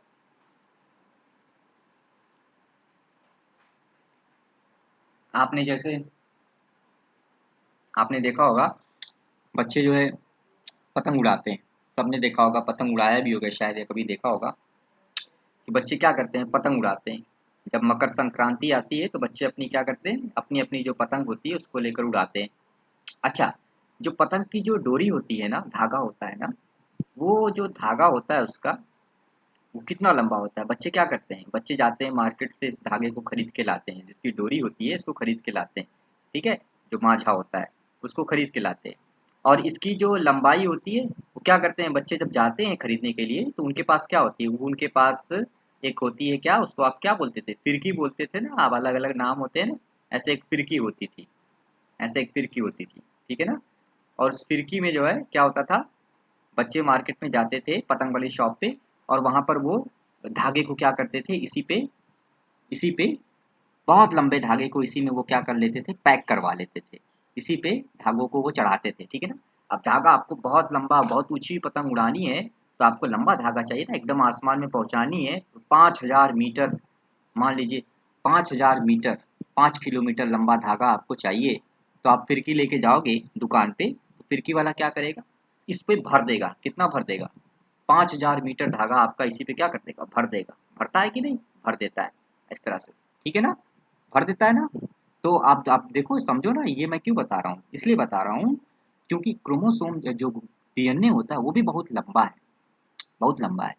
तो इतना लंबा डीएनए जो है वो हमारे एक छोटी सी सेल के न्यूक्लियस के अंदर कैसे कैसे वो वहां पे फिट हो गया, न्यूक्लियस के अंदर, तो वो फिट कैसे हुआ है, जैसे चरखी में 5,000 मीटर लंबा धागा, तुम चाहे जितना जाओ उतना धागा उस पे तुम पैक करवा सकते हो, चरखी में पैसे देकर वहां पे भरवा सकते हो उसको। सेम वैसे ही न्यूक्लियस के अंदर क्रोमोसोम जो होता है ना, क्रोमोसोम, क्रोमोसोम को चरखी मानो, और क्रोमोसोम के अंदर जो है क्या है, डीएनए है। क्रोमोसोम के अंदर डीएनए उसी तरह से क्या है, पैक है, ठीक है ना। तो ये इसीलिए मैंने बोला कि डीएनए बहुत लंबा है और यह कुंडलित अवस्था में गुणसूत्र में पैक किया जाता है, बहुत आसान है, इसी को डीएनए पैकेजिंग कहते हैं। डीएनए, वरना इतना लंबा क्रोमोसोम कैसे हमारी, इतना लंबा डीएनए कैसे हमारी एक सेल के अंदर आ पाएगा, नहीं आ पाएगा ना अगर उसको सीधा खोल देंगे तो इसलिए हम उसको पैक करते हैं कुंडलित अवस्था में ना, क्वाइल्ड स्टेज में हम उसको क्रोमोसोम में क्या करते हैं, पैक कर देते हैं, ठीक है ना। अच्छा थोड़ा और इसमें आगे बढ़ते हैं। देखिए ध्यान दीजिए कि अब यहाँ पर एक चीज आती है हिस्टोन प्रोटीन। हिस्टोन प्रोटीन थोड़ा सा इसकी बात करते हैं बेटा, क्योंकि इसका यहाँ पे रोल है। हिस्टोन प्रोटीन, अच्छा मैंने हिस्टोन प्रोटीन के बारे में कई बार आपको बताया कि ये बेसिक प्रोटीन होती है, 5 टाइप की होती है। प्रीवियस लेक्चर में भी मैंने आपको कई बार बताया, आपने ध्यान से सुना होगा। हिस्टोन प्रोटीन, ठीक है ना। ये जो हिस्टोन प्रोटीन है, आपको पता है ना प्रोकैरियोटिक सेल में नहीं होती हिस्टोन प्रोटीन, डीएनए में केवल यूकैरियोटिक सेल में होती है। ये हिस्टोन प्रोटीन क्या है, मैंने क्या बताया कि ये बेसिक प्रोटीन है। बेसिक क्या है, प्रोटीन है, बेसिक प्रोटीन है, ठीक है। क्षारीय प्रकृति की क्या है, प्रोटीन है, ठीक है। दूसरी बात कि ये कितने टाइप की है, 5 टाइप की है। कौन कौन सी है, ये 5 टाइप की। 5 टाइप की कौन कौन सी है, एक आपकी हो जाएगी H1, H1, H2A, H2B, H2A, H2B, H3 और H4, H3 और H4, याद रहेगा, ठीक है ना। अच्छा ये 5 टाइप की होती है, ये याद रखना, ठीक है ना। 5 टाइप्स की हिस्टोन प्रोटीन कितनी होती है, 5 टाइप्स की होती है।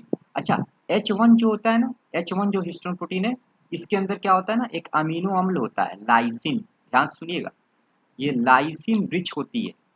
इसके अंदर लाइसिन अमीनो अम्ल ज्यादा मात्रा में पाएगा। प्रोटीन किससे बना हुआ है, अमीनो एसिड से, तो लाइसिन अमीनो एसिड इसके अंदर ज्यादा होता है। H2 के अंदर, इसके अंदर थोड़ा कम होता है, तो ये स्लाइटली, SLIGSTLY मतलब थोड़ा कम, स्लाइटली, स्लाइटली लाइसिन रिच है, ठीक है ना। वास्तव में अगर देखा जाए तो H2A और H2B दोनों ही क्या है, स्लाइटली लाइसिन रिच है, लाइसिन रिच है। कौन, दोनों, मतलब इनमें भी है लाइसिन, पर इनमें लाइसिन उतना नहीं है, थोड़ा कम है।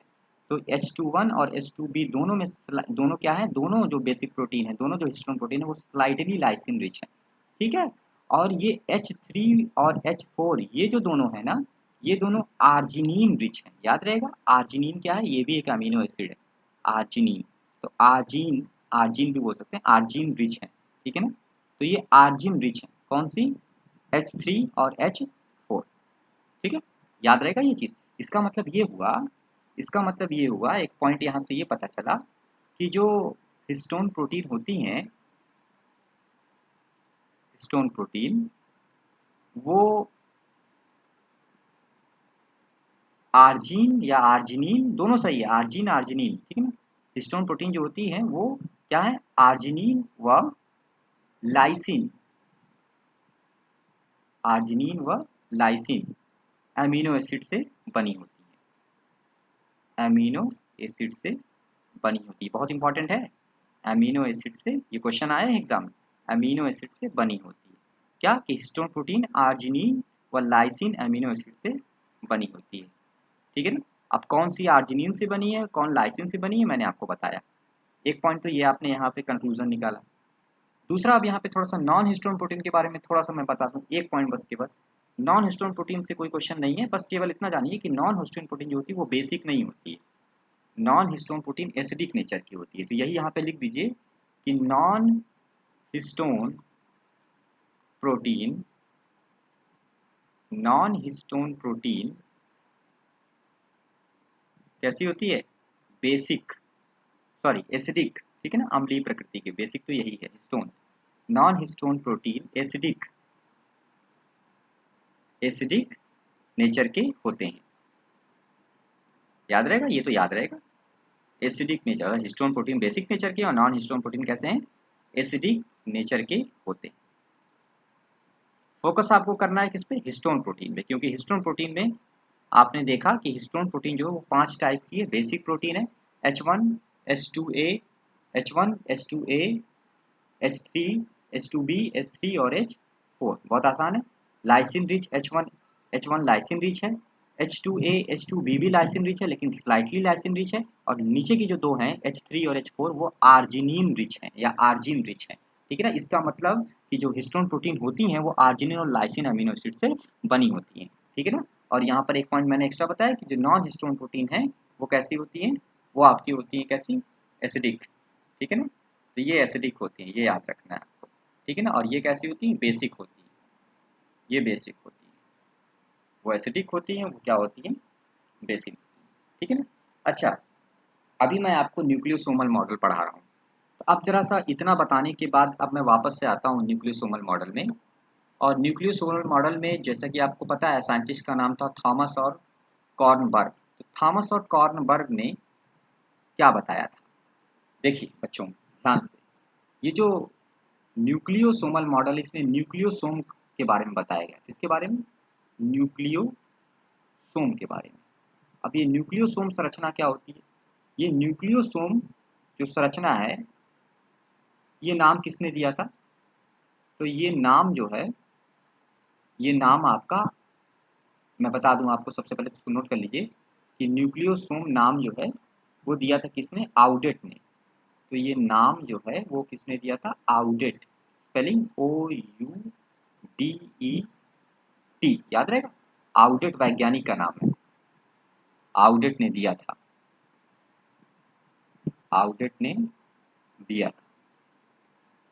न्यूक्लियोसोम नाम किसने दिया था, आउडेट ने दिया था। ठीक है। अच्छा, न्यूक्लियोसोम को और भी कई नाम है इसके, इसको NU बॉडी भी कहा जाता है। क्या बोलते हैं, NU न्यू बॉडी या NU बॉडी भी कहते हैं।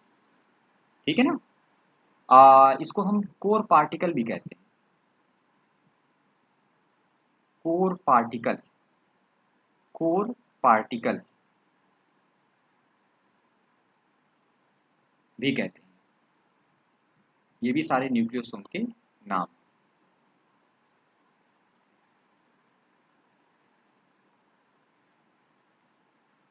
तो NU बॉडी या फिर कोर पार्टिकल भी हम इसको कहते हैं, और न्यूक्लियोसोम तो हम उसको कहते ही कहते हैं।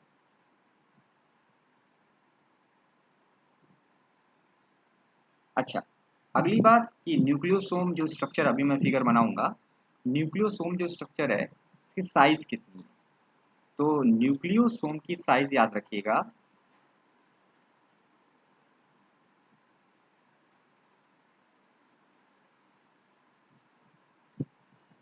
Around about 12.5 12.5 nanometre.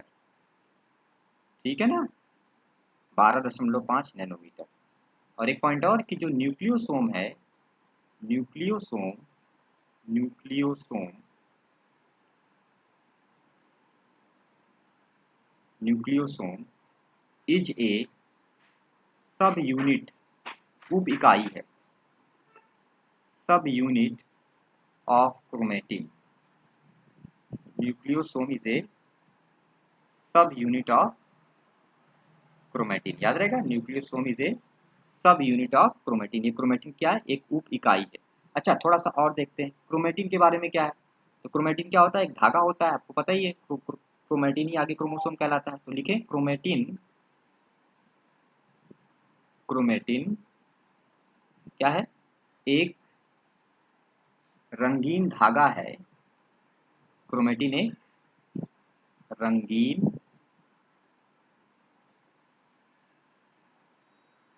धागा है। ठीक है ना, बहुत ध्यान से। और इस पर देखिए, यहाँ पे सब क्लियर हो जाएगा। इस पर क्रोमेटिन क्या है, एक रंगीन धागा है, और इस पर क्या होता है, इस पर न्यूक्लियोसोम, न्यूक्लियोसोम, न्यूक्लियोसोम माला पर मोती, जैसे लिख देते हैं, अभी हिंदी भी इंग्लिश भी माला पर, जैसे माला पर मोती, जैसे मोती होते हैं माला में, माला पर मोती। ठीक है ना, जिसको इंग्लिश में हम कह सकते हैं क्या, हम बोलते beads on string, beads, beads मतलब मोती होता है, ऑन स्ट्रिंग मतलब माला, धागा, बीड्स ऑन स्ट्रिंग, माला पर मोती। तो क्रोमेटिन क्या है, एक रंगीन धागा है, मतलब समझ लो माला है, और उस पर न्यूक्लियोसोम मोती की तरह है, एक रंगीन धागा है और इस पर न्यूक्लियोसोम जो है बीड्स ऑन स्ट्रिंग यानी कि माला पर मोती के समान पाए जाते हैं।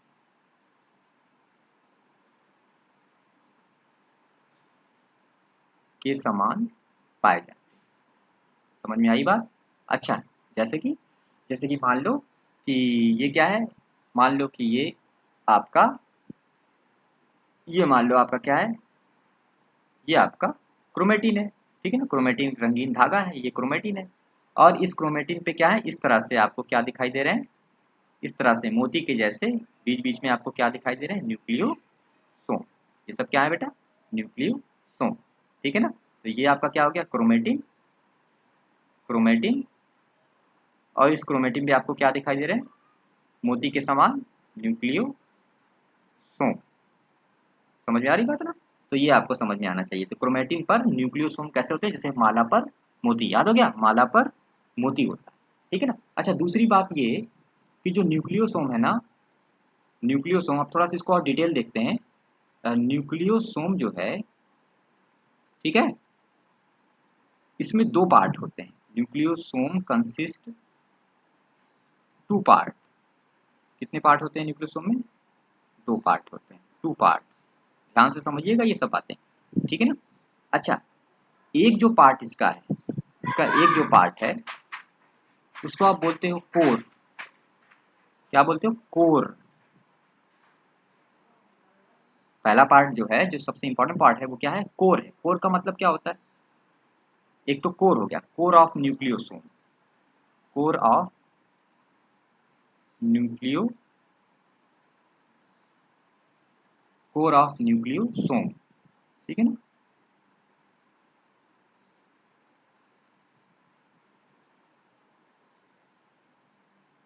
ध्यान देना, core of nucleosome, core of nucleosome ये किसका बना हुआ है, इज, अभी मैं फिगर बना रहा हूं, is made by, made by octamer. Octa, octa मतलब 8 होता है, ऑक्टामर गिनती में 8, ऑक्टामर ऑफ स्टोन। स्टोन क्या है आपने पता है, पहले मैंने बता दिया स्टोन क्या है, ऊपर लिखा भी था, स्टोन के बारे में समझाया था।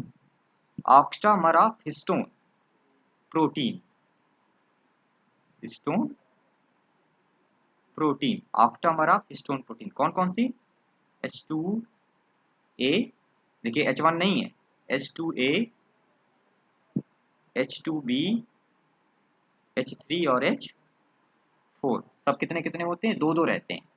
ये कितना होता है, दो, ये भी दो, ये भी दो, और ये भी कितना, दो, तो टोटल 8 हो जाएंगे, ठीक है ना। तो ये हो गया, तो ये तो हो गया न्यूक्लियोसोम के दो भाग हैं। तो न्यूक्लियोसोम का जो पहला भाग है वो है कोर। अच्छा, अब दूसरा भाग देखो, ये तो पहला भाग हो गया, अब प्लस दूसरा भाग देखो। दूसरा भाग जो है वो कैसे लिखेंगे कि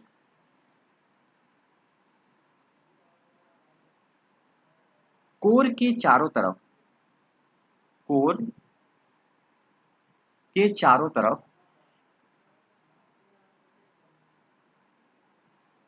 चारों तरफ, चारों तरफ लिपटा, कोर के चारों तरफ लिपटा क्या होता है, 1.75, याद रखेंगे, बहुत बहुत इंपॉर्टेंट, 1.75 टर्न। टर्न मतलब जानते हो, मुड़ जाना। टर्न का मतलब मुड़ना, कुंडलन बोलते हैं हिंदी में। 1.75 क्या होता है, टर्न, TURN, टर्न। कितना टर्न है, 1.75 टर्न। क्या होता है, डीएनए होता है।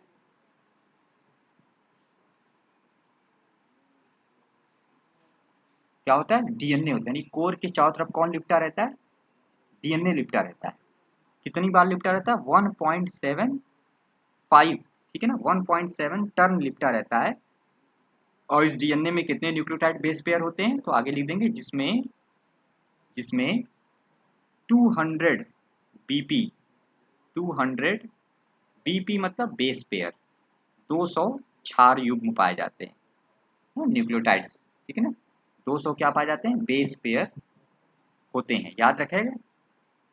अभी अभी आपको और समझ में आएगा, मैं डायग्राम बनाता हूँ। चलिए, तो ये अभी क्या लिखा, कि न्यूक्लियोसोम की बॉडी के दो पार्ट है, एक तो कोर है, दूसरा क्या है, कोर के चारों तरफ लिपटा हुआ डीएनए है। तो कोर जो है वो बना हुआ है किसका, कोर जो न्यूक्लियोसोम की बॉडी का हिस्सा है वो हिस्टोन प्रोटीन के ऑक्टामर से बना हुआ है, हिस्टोन प्रोटीन के ऑक्टामर से बना हुआ, उसमें H2A, H2B, H3, H4 ये सब दो पाए जाते हैं, टोटल 8 हो गए। और जो कोर के चारों तरफ वाला भाग है वो डीएनए का बना है। डीएनए कितनी बार लिपटा हुआ है, कितनी बार घुमा है, 1.75, ये याद रखने वाली चीज है ना, 1.75, इसको मत भूलिएगा। 1.75 टर्न यहाँ पर डीएनए न्यूक्लियोसोम के चारों तरफ या कोर के चारों तरफ जो है वो लिपटा हुआ है। और इस डीएनए में कितने बेस पेयर हैं, 200 बेस पेयर हैं। कितने बेस पेयर, 200 बेस पेयर हैं, ठीक है ना। अच्छा H1 नहीं मैंने लिखा, तो H1 के बारे में थोड़ा सा लिख देता हूँ, देखो नोट में लिख देता हूँ, इधर नोट में, चलो नोट में सुन लो कि जो H1 प्रोटीन है,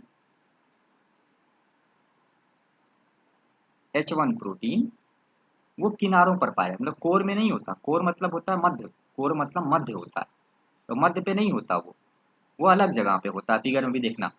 H1 प्रोटीन किनारों पर पाया जाता है, पाया जाता है, कहाँ पाया जाता है H1 प्रोटीन, किनारों पर पाया जाता है। और यह आपका जो मेन न्यूक्लियोसोम है, मेन जो आप न्यूक्लियोसोम पढ़ रहे हो, यह मेन न्यूक्लियोसोम न्यूक्लियोसोम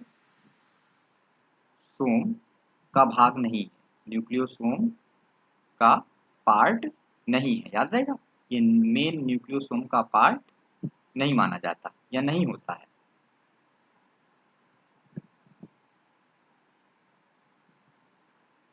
इसीलिए उसको हम वहां पे अंदर नहीं लिखे हुए हैं, कोर में देखिए H1 नहीं है, तो H1 इसलिए नहीं है क्योंकि वो कोर के बाहर है, इसलिए वो न्यूक्लियोसोम का मेन पार्ट, मेन के न्यूक्लियोसोम के का मुख्य पार्ट नहीं माना जाता, मेन न्यूक्लियोसोम की जो बॉडी है उसका पार्ट नहीं उसको माना जाता, वो किनारे पर रहता है। कौन वाला प्रोटीन, H1 प्रोटीन, ठीक है ना। H1 प्रोटीन याद रखेंगे, H1 प्रोटीन कहाँ पर है, किनारों पर पाया जाता है, और ये जो प्रोटीन है ये मेन न्यूक्लियोसोम का भाग नहीं होता है, ठीक है, याद रखना पड़ेगा आप लोगों को अच्छे से इस चीज को। अच्छा चलिए आगे बढ़ते हैं, थोड़ा सा अब मैं इसको फिगर के द्वारा बताता हूँ। देखो बेटा, अगर बात की जाए कि इसका फिगर कैसे होगा, तो अभी इतना जो मैंने बताया यहाँ पर, एक थोड़ा सा मैं फिगर आपको बताता हूँ, समझाता हूँ। जैसे सपोज करिए कि ये क्या है, ये आपका, ये आपने ऐसे बना दिया कोर,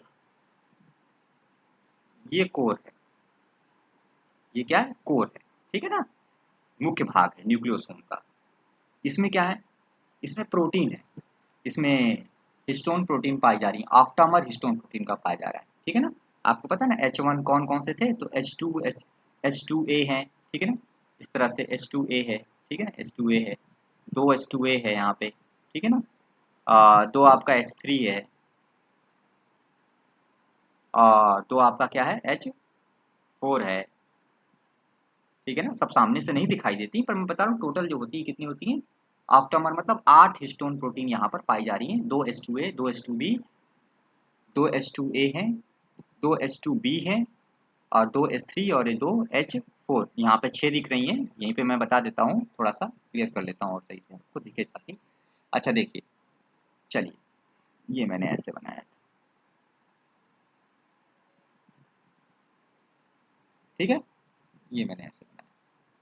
तो यहाँ पे मैंने जैसा कि बताया आपको कि H2A भी हैं, H2A बना दीजिए दो, H2B बना दीजिए दो, ठीक है ना।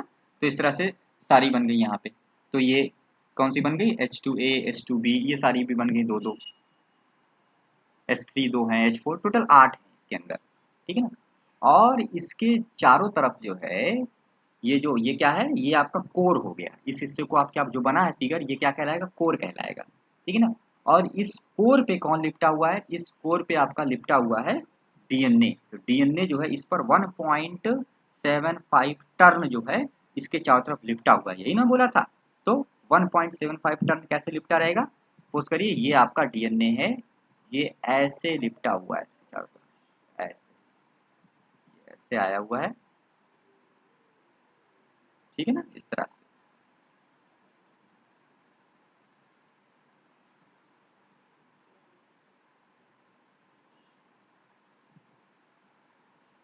चलिए, ये इस तरह से ऐसे जो है लिपटा हुआ है। तो ये क्या लिपटा हुआ है, ये क्या है, ये डीएनए, यही क्या थे जी, डीएनए था। दिस इज डीएनए, ये डीएनए, ठीक है ना। ये कितनी बार लिपटा है कोर पे, 1.75 टर्न, याद रहेगा ना, कई बार बताया। कोर मतलब प्रोटीन वाला पार्ट, उसके चारों तरफ डीएनए लिपटा हुआ है, कितनी बार, 1.75। ये डीएनए में कितने बेस पेयर हैं, इस डीएनए में कितने बेस पेयर हैं, 200 बेस पेयर है, 200 बेस पेयर है, ठीक है ना। और H1 प्रोटीन कहाँ पे है, तो H1 प्रोटीन को मैं अलग यहाँ बनाता हूँ। तो देखो यहाँ पे ऐसे H1 प्रोटीन किनारे पाई जाती है, ठीक है ना। ये क्या हो गई, ये H1 प्रोटीन हो गई, ये H1 हिस्टोन प्रोटीन हो गई।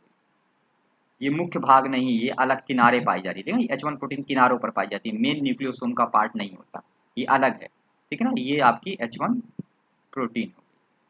बाकी तो H2A H2B वो सब तो दो दो अंदर कोर में है, ठीक है ना। तो ये अंदर वाला जो पूरा हिस्सा है वो क्या कहलाएगा, कोर कहलाएगा। ये क्या है, ये क्या है, कोर है, पूरा अंदर का क्या है, कोर है, कोर, ठीक है ना।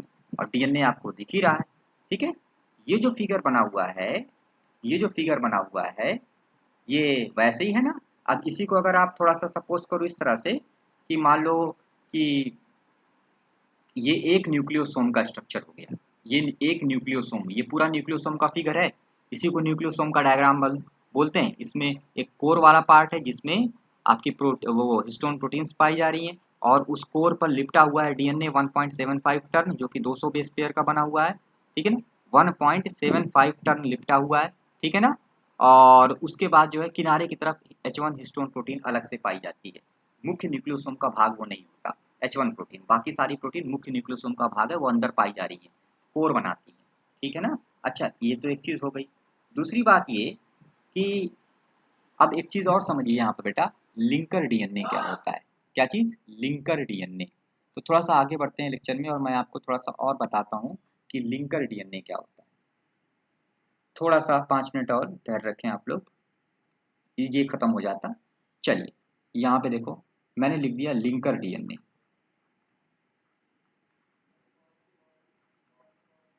अच्छा, लिंकर डीएनए का मतलब क्या है, लिंकर डीएनए का मतलब ये हो गया कि दो न्यूक्लियोसोम के बीच में जो डीएनए होता है, दो न्यूक्लियोसोम के बीच में जो डीएनए होता है, उसको आप क्या बोलते हो, लिंकर डीएनए बोलते हो।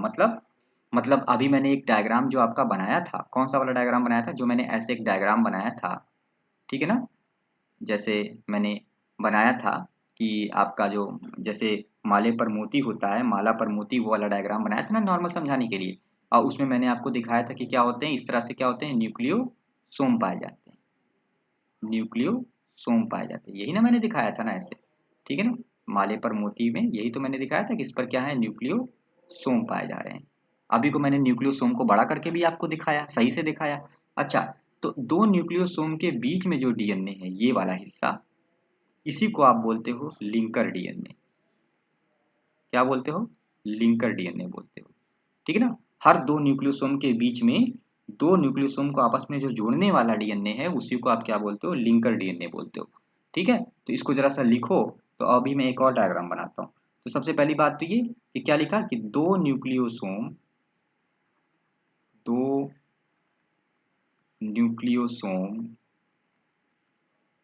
को जोड़ने,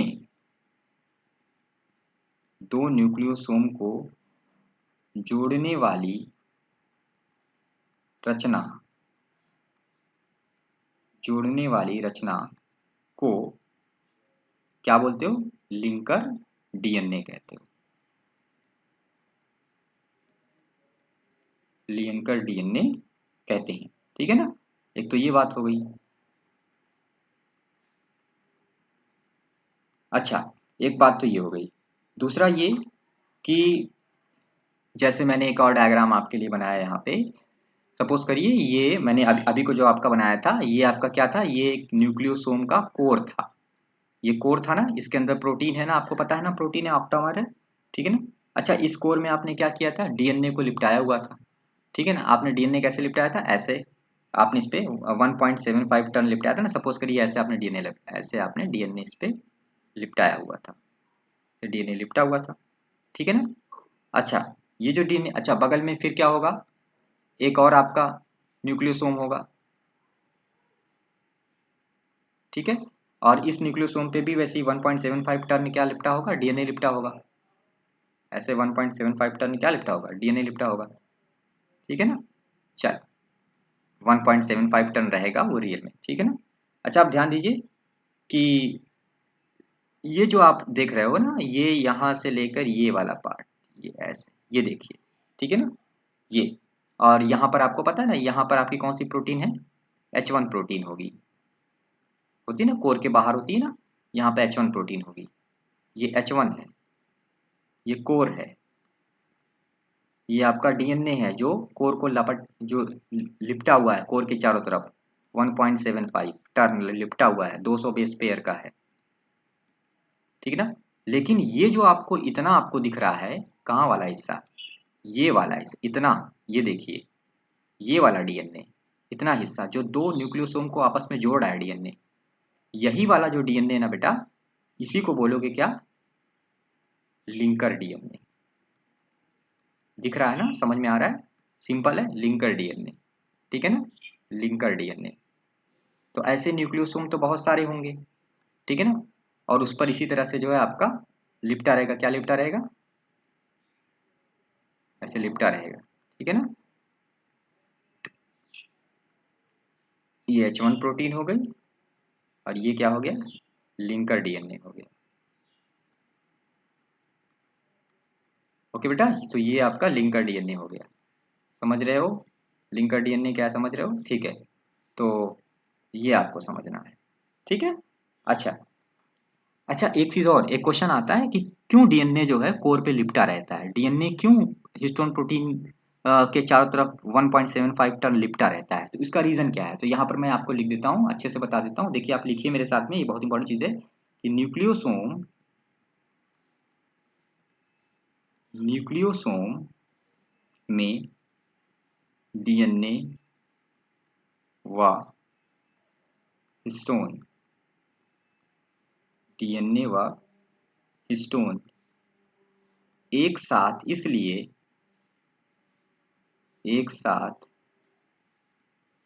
इसलिए रह पाते हैं, जुड़े रह पाते हैं, जुड़े रह पाते हैं,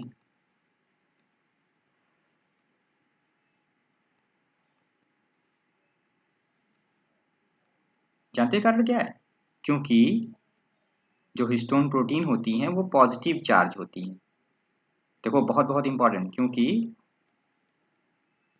हिस्टोन प्रोटीन क्या होती हैं, क्या होती हैं जी, पॉजिटिव चार्ज होती हैं।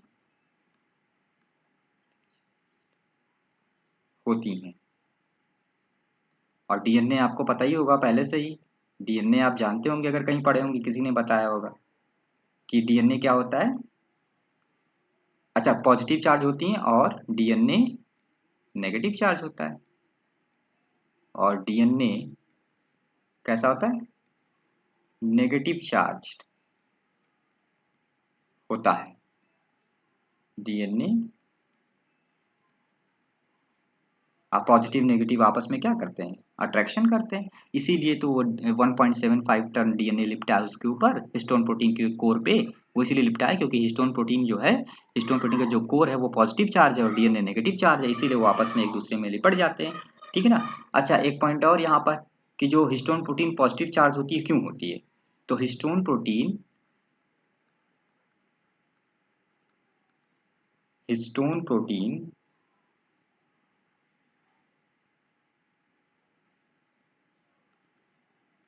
का पॉजिटिव चार्ज वाला नेचर, पॉजिटिव चार्ज नेचर क्यों होता है, तो पॉजिटिव चार्ज नेचर इनमें इनमें अच्छा प्रोटीन में अमीनो एसिड होगी, तो इनमें अमीनो एसिड की साइड चेन, इनमें अमीनो एसिड की साइड चेन, याद रखिएगा इनमें अमीनो एसिड की साइड चेन, ठीक है ना, के कारण होता है। अमीनो एसिड की साइड चेन के कारण होता है। तो हिस्टोन प्रोटीन का पॉजिटिव चार्ज नेचर क्यों होता है? क्योंकि इनमें अमीनो एसिड की साइड चेन होती है, तो इसलिए साइड चेन के कारण होता है, ठीक है ना। क्योंकि हिस्टोन प्रोटीन के अंदर अमीनो एसिड्स होंगी, तो अमीनो एसिड्स में क्या होंगी? कुछ पार्श्व श्रृंखलाएं होंगी, कुछ केमिस्ट्री के कुछ क्या होंगे? कुछ पार्श्व श्रृंखला मतलब कार्बन हाइड्रोजन की बनी हुई कुछ पार्श्व श्रृंखलाएं होंगी, तो उनमें पॉजिटिव चार्ज वाला नेचर होता है। इस वजह से हिस्टोन प्रोटीन पॉजिटिव चार्ज हो जाती है। तो हिस्टोन प्रोटीन का पॉजिटिव चार्ज नेचर क्यों है? क्योंकि उनमें जो अमीनो एसिड्स पाई जाती हैं, उन अमीनो एसिड्स की क्या होती है, जो साइड चेन होती है, उसके कारण जो है हिस्टोन प्रोटीन क्या होती है? पॉजिटिव चार्ज होती है। और डीएनए कैसा होता है? नेगेटिव चार्ज होता है। तो पॉजिटिव और नेगेटिव दोनों आपस में क्या कर जाते हैं? आपस में अट्रैक्ट कर जाते हैं, और डीएनए क्या होता है? हिस्टोन प्रोटीन के कोर पे लिपट जाता है। कितनी बार मुड़ता है? 1.75 टर्न, ठीक है ना। और वो टोटल जो डीएनए हिस्टोन प्रोटीन के कोर पे लिपटा रहता है, उसकी लंबाई में कितने बेस पेयर होते हैं? 200 बेस पेयर होते हैं। बाकी वो जो डीएनए जो दो न्यूक्लियोसोम के बीच में जोड़ रहा है, उसको आप क्या बोलते हो? लिंकर डीएनए बोलते हो। क्या बोलते हो? लिंकर डीएनए बोलते हो। समझ में आ गई बात ना। लास्ट में बेटा 2 मिनट आपको मैं, ये तो एक मॉडल हो गया जिसको आपने बोला क्या? न्यूक्लियोसोमल मॉडल। तो ये मैंने बताया न्यूक्लियोसोमल मॉडल में न्यूक्लियोसोम क्या होता है, ठीक है ना। एक मॉडल जो है और है जिसमें बस एक लाइन आपको जानना है। तो एक और मॉडल है, दूसरा मॉडल मैं बताता हूं, और वो मॉडल कौन सा है? वो है सुपर मॉडल। कौन सा मॉडल है जी? सुपर मॉडल, ठीक है। इसको सोलेनॉइड मॉडल भी कहते हैं। सोलेनॉइड मॉडल ये उतना अच्छा मॉडल नहीं है, ठीक है ना, जितना न्यूक्लियोसोमल मॉडल जो है क्रोमोसोम के अल्ट्रा स्ट्रक्चर को समझाने के लिए श्रेष्ठ माना जाता था, ये उतना श्रेष्ठ नहीं माना जाता सोलेनाइट मॉडल। सोलेनाइट मॉडल जो है वो क्लग ने दिया था, क्लग। तो लिख देता हूं, गिवन बाय साइंटिस्ट का नाम क्या है? क्लग, KLUG, क्लुग भी पढ़ते हैं, क्लग। तो गिवन बाय क्लग, ये साइंटिस्ट का नाम था। इन्होंने जो है सोलेनाइड मॉडल दिया था। याद रहेगा ना इतना चीज, ठीक है ना। और इसमें खाली एक चीज आप याद रखिए, सेम वैसे ही है, सेम वैसे है, बस फर्क क्या है? फर्क मैं आपको बताता हूँ। फर्क जो है वो ये है कि यहाँ पर बोला गया था कि जो क्रोमेटिन का एक टर्न है, न्यूक्लियोसोम के चारों तरफ जो क्रोमेटिन मतलब डीएनए का जो टर्न है, क्रोमेटिन के एक टर्न में एक टर्न में, ठीक है ना, 6 न्यूक्लियोसोम पाए जाते हैं। सोचिए इसको क्या मैं बोल रहा हूं। क्रोमेटिन के एक टर्न में 6 न्यूक्लियोसोम पाए जाते हैं।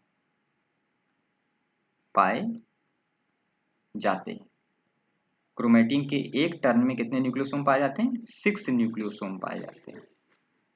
याद रहेगा, क्रोमेटिन के एक टर्न में कितने न्यूक्लियोसोम पाए जाते हैं? 6 न्यूक्लियोसोम पाए जाते हैं।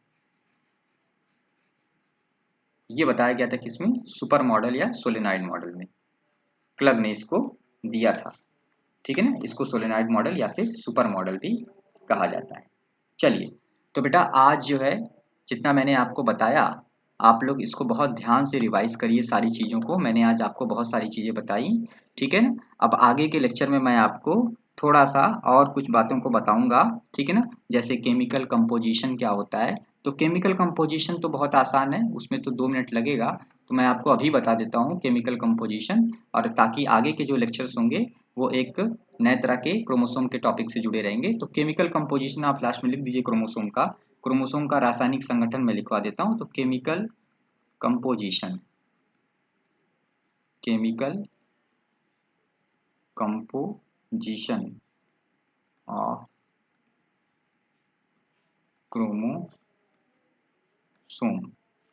यानी क्रोमोसोम रासायनिक रूप से किससे बना हुआ है। तो बेटा अगर बात की जाए केमिकल कंपोजिशन की क्रोमोसोम की, तो इसमें जो है क्या क्या चीजें होती हैं, तो आपको पता है इसमें होता है डीएनए, ठीक है ना, आरएनए होता है, हिस्टोन प्रोटीन तो होती है, हिस्टोन ठीक है ना, नॉन हिस्टोन भी होती है। तो DNA plus RNA plus histone plus non histone,